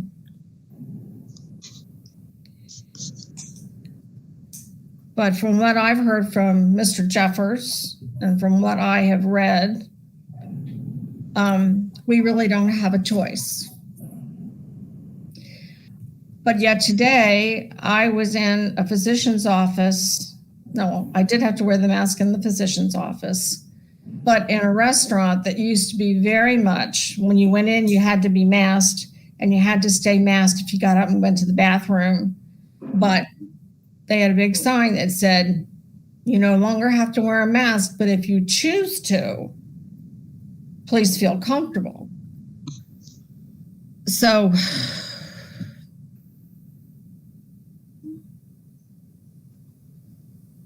I guess what I want to make clear, at least it's clear from my understanding, and I know some of the public doesn't think I have a brain cell, that there is a difference between state law and Maryland school board law. Is that correct, Mr. Jeffers? I don't quite understand that. Maryland law and Maryland school board law are both laws. Now, the section about this policy, just so there's no misunderstanding, says, and give me 1 second so I can have it for you. Because that's what I want to make clear to the public. The state board shall adopt bylaws, rules, and regulations for the administering of the public schools. These bylaws, rules, and regulations have the force of law when adopted and published. And this has gone through the necessary steps to be approved by the Joint Legislative Committee as an emergency measure. So it has the force of law, even though it's technically titled a regulation. Thank you. But not enforceable by a sheriff's or a town police department, correct? Well, there are many laws that the sheriff doesn't enforce, and this is certainly one of them. So that way the public sees it and understands that. Yeah, I mean, it's not like a traffic cite law Correct. or something like that. Yes. It's not a criminal law per se. I mean, you're not subject to arrest for not wearing a mask. You may be subject to arrest for trespass if you refuse to leave a building controlled by the regulation. A lot of people don't understand the difference between a regulation and a law. Well, the regulations ultimately go back to a root law somewhere.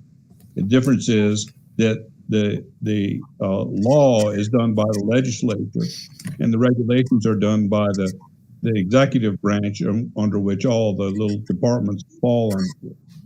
So anytime they say do this, or you can't do that, or you should do it this way, it's done by regulation that routes back to a law at some point in time, which you just quoted the law where this regulation gets its authority from. But it is an emergency regulation from the State Department of Education, correct?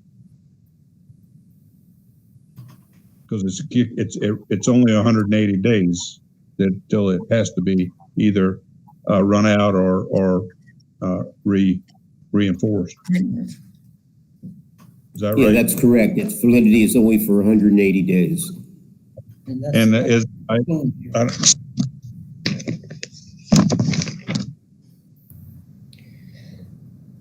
it in here? I don't remember, or is just something that was said at the hearing that they would revisit it every 30 days or whatever after as situations. It's not in their bill, but the state board went on record and asked that it be reviewed every month, meaning every 30 days, Right. to see if it needed to be changed. Right, that's what I understood. But that was not put in there. They just said they would review it every 30. And it's 180 calendar days, not school Right. days. I don't think it's any surprise for anybody, in my opinion on the matter. The problem is the position we as elected officials on this school board have been placed by the state. We have constituents we represent, each and every one of us. The state up there, they represents their self and their agenda. Leave us here to try to battle with our constituents what we can and can't do. And this is a bad position for all of us to be in. But what I see out of it is that by every county in the state of Maryland, just like us, making these children wear masks, we've caved into the state. So now the state, with whatever they want to try next, is going to do the same thing. Before you know it, each and every one of us job will be obsolete. There will no longer be a board member deciding what's best for our constituents. It'll be the state telling us what our constituents need. And that's a slippery slope and a bad place that the state of Maryland's going. And with some of the things that are getting ready to come out that are being put in place with like the blueprint project, I mean, it's scary how much state's trying to control and dictate what's happening to local jurisdictions.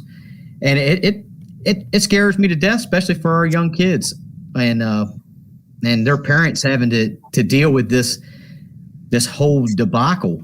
And I don't know. I don't know what's a good answer and what's a bad answer.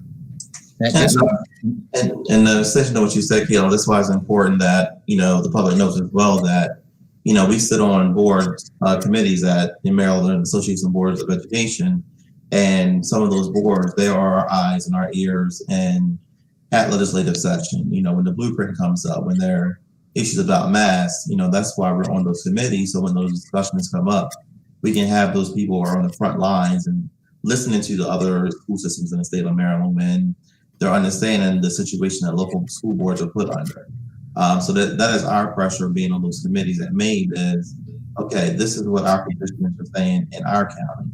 You know, is anybody else having that same situation? And we can hear what different counties are doing and the issues they're having. And then we can lean on our person there. Okay, when you go and you advocate and you talk about the issues that local school boards are talking about, you know, local control is number one. And I think that's something that we as, you know, locally have always struggled with, and not just here, just across the state of Maryland is, even with the calendar, okay, Somerset County is very special. You know, when it floods, you know, we're going to cancel school. You know, whereas another area, it may not flood as often, so they're not going to cancel school. So that's like one small thing that it took by advocating that we got local control over. But it's something that we have to continue to do when we sit on those committees and push our legislators and our delegates to, okay, this is what our constituents are saying locally. Help us make that change in Annapolis. Well, I mean, I definitely, you know, I know there's people out there doing it, but as we've just found out about the committee, you know, that's coming, getting ready to be voted upon, there's no representation for us. That's what makes us also an oddity, is that here on the Eastern Shore, we kind of get, you know, forgot about. We're like not really high on anybody's radar, and you know, we're different. Our population density is different. I mean, yeah, the numbers up the road probably were substantially higher, but that's where it goes to local control and local decisions. And I'm just not a man that likes anything forced on my parents or their children. So, but anyway, enough of my rant. Thank you. All right. Benny, let me say one thing before we to follow up on what's been said. I think you'd have to be awful naive not to be able to see the big picture and know this is just the first of many of these situations that are coming down the line for us to have to deal with, as far as trying to take away local control of boards and parents' choice over what happens to their children. But I was in researching some things, I ran across something. You know, each one of us and every official, elected or not elected in Maryland since 1776 has taken an oath. And I read a little piece by Scott Pryor, who is the Anne Arundel County Clerk of Court. And I want to read that before we go to a vote. He was asked a question about taking the oath of office. Was that still relevant? And he said, I think the practice of taking the oath still serves as an important purpose. It reminds every one of us, elected and appointed officials, that we work for the people. And our highest loyalty is to them, not our own or anyone else's self-interest. That hit me hard. I want to tell you.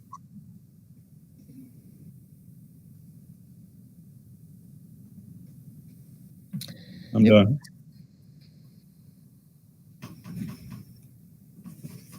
May I have a motion on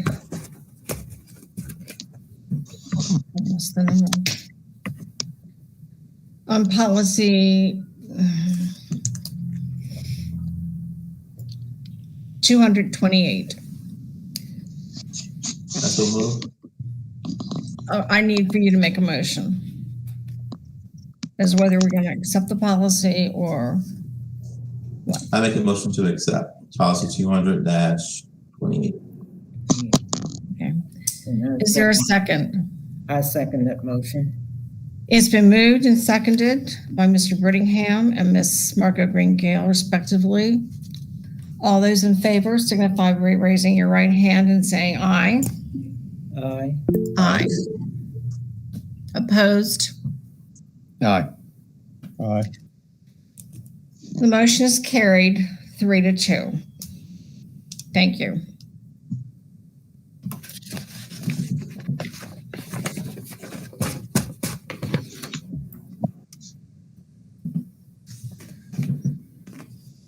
So we finished that one. The next policy for review is policy 400-34, the naming of public school buildings or public school facilities. Yes, Madam Chair. I can't remember the exact, we were in a meeting and somebody pointed out that we needed to add public school facilities, and you can look, and the yellow print simply adds the words "and public school facilities" or "public school facilities," and that's it. So it was just to clarify a recommendation. I know that Fulton was part of the conversation. So we've simply added those, and I'm asking for first and final approval of 400-34. Yeah, I think you can do this on first and final reading because it's not a major change, but it came to our attention. We only had a policy on naming schools and not things like stadiums or fields, which you may want to name after somebody. Okay. I'll make a motion that we approve the changes made to the policy. Okay, thank you, Second. Bill. And who seconded? Bill? Troy? Yeah, two. Let me clarify. I move that we make the changes to policy 400-34. That way it's just not generalized, it's policy. Okay, thank you. Sorry about that. And again, who made the second? Troy. It's been moved by Caleb Shores and seconded by Troy Brittingham. All those in favor, raise your right hand and say aye if you approve. Aye. Aye. Motion's carried 5-0, unanimous. Thank you.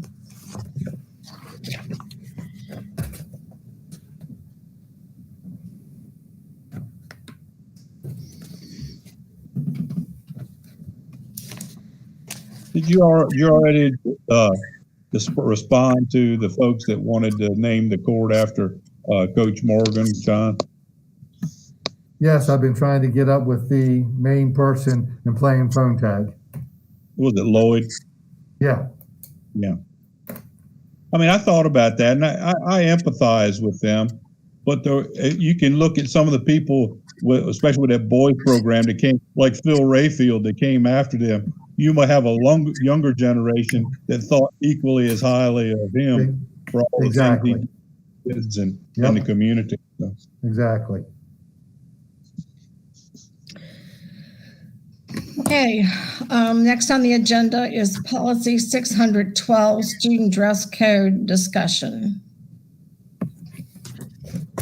600-12, and this may be a situation that Caleb's talking about, where we come together for a work session. I have had Lakeisha Jackson reached out to me. I sent you the letter. They're asking us to, because of the COVID situation, they're having a hard time getting uniforms. And usually every year we look at this policy. I will tell you there have been no changes since 2012. They do have a petition. I don't have an updated copy, but they had 340 signatures as of last Tuesday at 1:59 when she sent me the email. And really all I'm looking for is some direction from the board.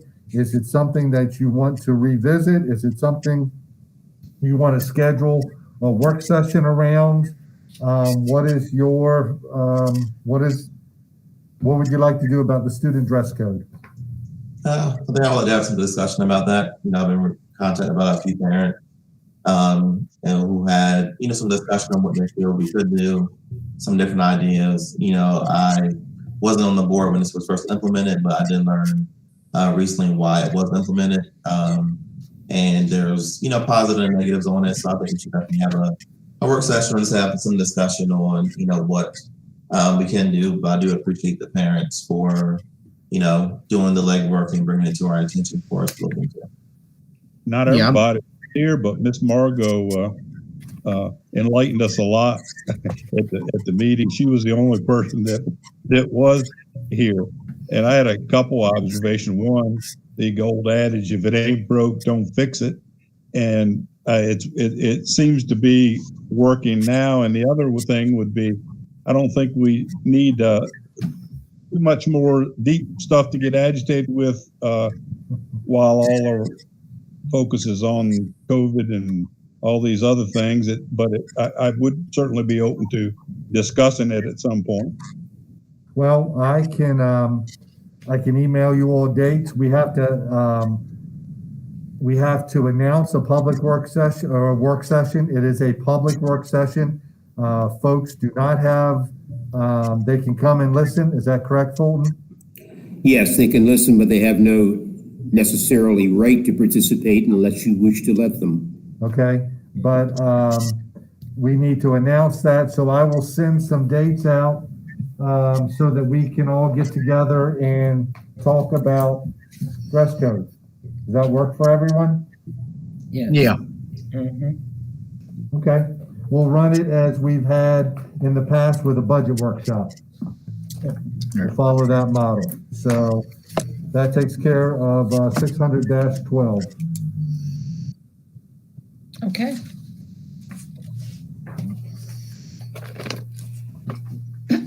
Unpaid spare bus request. Yes, you have a request from Charles Fisher. Mr. Barnamy spoke with Mr. Fisher. I've spoken with him. He has a bus that is ready to go and is inspected. And so we are having issues with some buses that have had some normal breakdowns. I have an email here where one person was told they would have to wait up to possibly 20 weeks because parts are back ordered. So Mr. Barnamy supports this and I support it as well. It is a 2010 Freightliner 72 passenger bus with AC as an unpaid spare. So I'm recommending that we allow Mr. Fisher to bring this into or to have this as an unpaid spare. All right, may I have a motion? I'll make a motion that we allow Mr. Fisher to bring the bus in as an unpaid spare. Okay, is there a second? It's been moved and seconded by Mr. McInturf and Mr. Caleb Shores. All those in favor signify by raising your hand and saying aye. Aye. Aye. Opposed? Motion's carried. Thank you. Schneider Electric contract revision. Yes, we had a kickoff with Schneider Electric and we're excited about that. But one thing we noticed, I think we sent you a copy on page 5 of 7. I don't know if you can see that, but it had Mary and Sarah Payton listed. I talked with Fulton. We allowed a scratch out, but we need to re-sign the contract. It is simply scratching out Marion Sarah Payton. And so I'd like to have permission to accept the scratch out and have Chairperson Nicholson re-sign this so I can turn it into Schneider. It's just that since the contract is technically with the board has to approve any change, but it's something I think everybody agrees is correct. Yes. I'll make the motion to Okay. change that. All right. And I believe Margot is seconded. Right. It's been moved and seconded by Mr. Shores and Ms. Gale to accept the change in the Schneider contract. All those in favor? Aye. Aye. Aye. Opposed? Oh, Troy, you have a question? You said you raised your hand. He's showing a vote. Doing the vote. Okay. All those in favor? Aye. Aye. Opposed? Motion's carried 5-1. 5-0. Thank you. Okay. Madam Chair, if I could interrupt you for just a second. I have a place that I really was supposed to be at 6 o'clock this evening. And we've covered, I think, most of the important parts. And Craig is still with you if there is any legal question that comes up. But with your permission, I'm going to check out. That's fine. Thank you very much, Okay. Mr. Jeffers. Thank you all. Okay, Thank you. So long. be careful. Okay, next is monthly finance reports. Good evening, Chairperson Nicholson, Dr. Gaddis, and board members.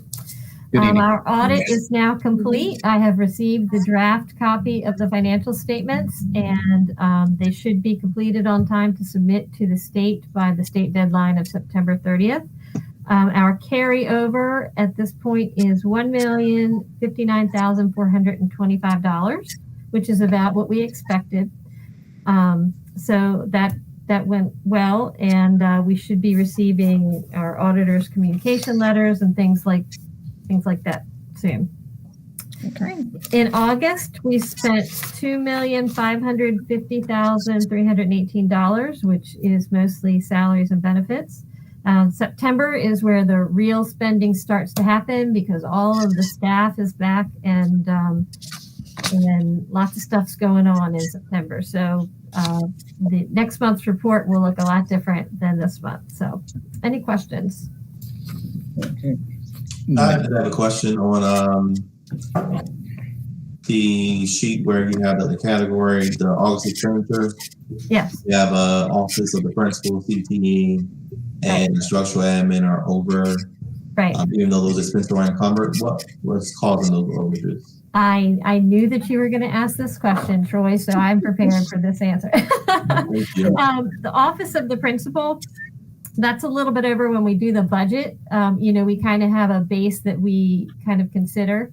And so when the vice principals are hired to replace the VPs that have moved up or whatever, in our contract, there's a certain way their pay scale is calculated. So this is kind of some overages in that area where it kind of went over some of the base salaries that we think we'll have, because we kind of just have to, we don't know who those positions are necessarily going to be at that point. So that's what that's about.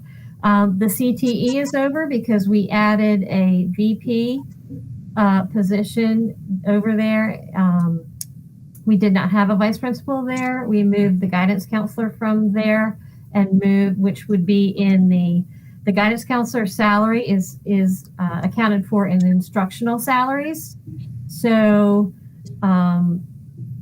the VP salary is in the mid-level administration. So we kind of just need to make a transfer to kind of transfer those amounts from one place to the other. And then in instructional admin and supervision, we hired a purchasing associate this year with all of the additional ESSER grants and all of the grant money, the robust summer school program that we had. If you can imagine, there's a lot of purchasing and materials and supplies, and our grants generalist typically did that. But with all of the additional purchasing that occurs with all of this stuff, we just felt like it was beneficial to have an associate that just is dedicated to that. And they do the purchasing, they do all of the ordering. When the stuff comes in, they kind of inventory it and send it out where it needs to go. And so one person now is keeping track of that. Before, it was the grants generalist that had to do all of this grants work. As you can imagine, there's a lot of grant reporting that goes on with all of this additional money as well. And so this kind of takes that off of her plate so she can concentrate on the grants. And I think a lot of districts have actually hired additional grant staff just because of the sheer amount of volume of supplies and materials and everything else that's going on. So that's why there are overages in those amounts, in those line items in those categories. Thank you, Ms. Johnson. Welcome. Okay. Any other questions for Ms. Linda? All right, may I have a motion to accept the finance report? I so move. Second. I second it. Awesome. I guess something happened with Penny. All those in the way that she comes back.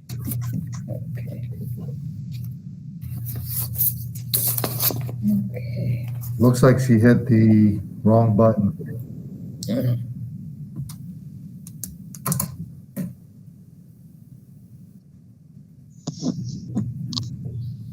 Tom, still on here? I believe so. Yes. I don't see.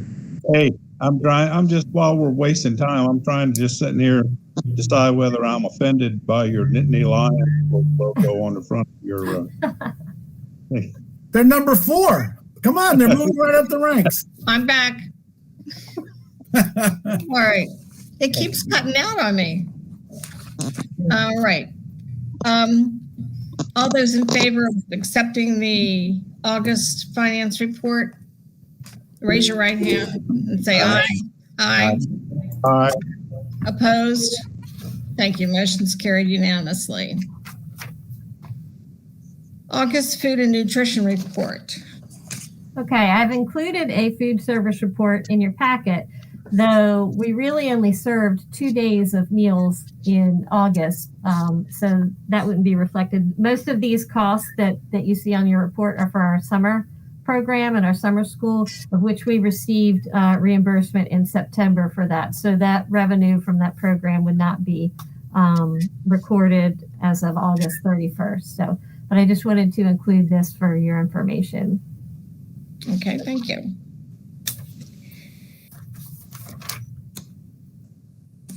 So moving on to personnel matters. Chairperson Nicholson, we are asking your approval of the amended / revised personnel report that was presented during closed and is in your packets. Got it.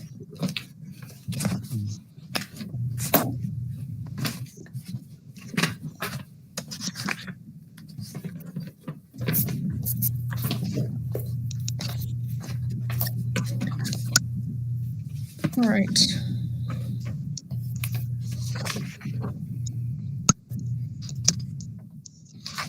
May I have a motion to approve the personnel report as amended or revised?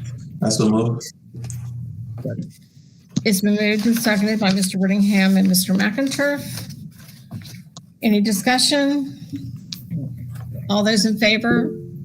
Aye. Aye. Opposed? Motion's carried unanimously. Thank you. Correspondence to the board. Dr. Gaddis. Since the last time we were together, I have 4 correspondences. I have forwarded those to you, but after the meeting, I print off copies of them, and then I will put them all together in PDF and resend again to make sure you have them. One is from Mr. Dean Evans, one from Tina Whitehead, one from Carrie Samus, and one from Jennifer Gleason. So I have these, and I will forward them to you again after the meeting is over in a PDF. Okay, thank you.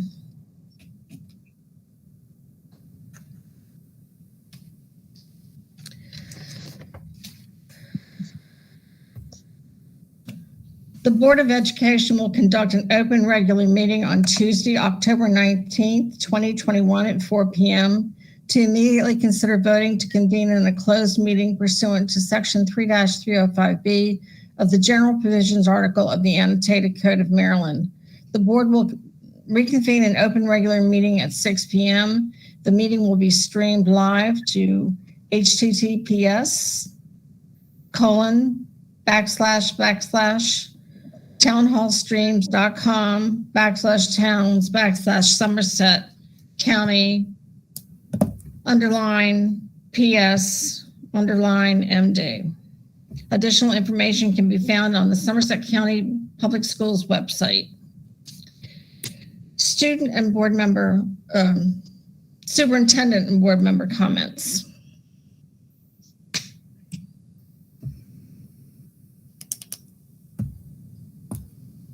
I'll just say can't wait to get back to normal. get us back in the building, get us back with the public and everything. Hopefully, October we'll be up and running, and like I say, back to normal. Thank you. Thank you, Caleb. You know, I thank all of the parents and whoever reached out to me and on their advice and different things. We can't do this job without your input, so your input is definitely much appreciated.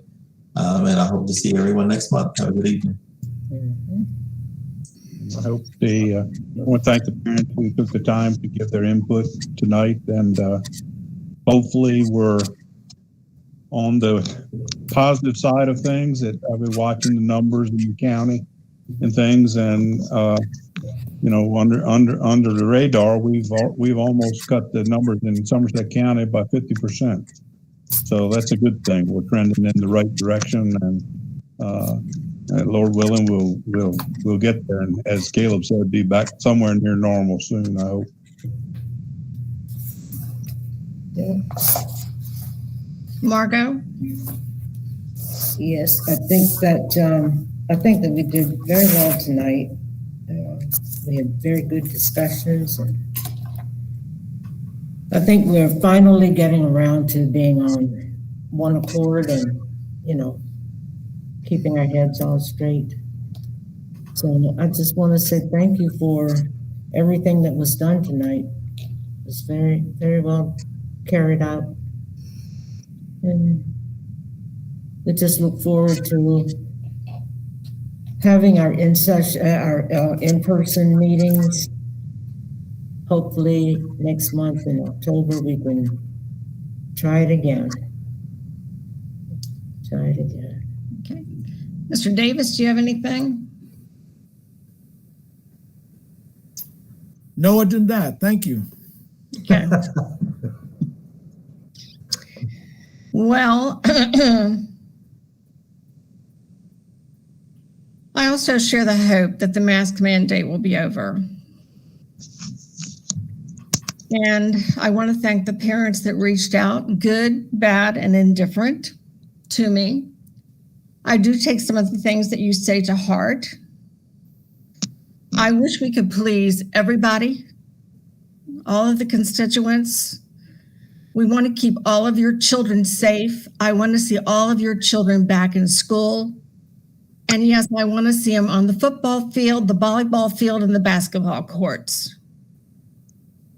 But most important is education.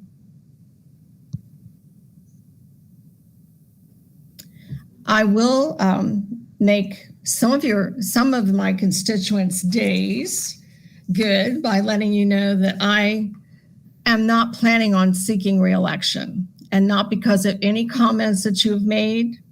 It all happens to do with my husband's illness. His dementia is progressing, and it's something very sad for me to see. So pray for John, and I will pray for your children. Thank you very much. And with that, may I have a motion to adjourn? So moved. Second. It's been moved and seconded by Mr. McIntyre and Caleb Shores. All those in favor? Aye. Aye. We are adjourned. Thank you very much.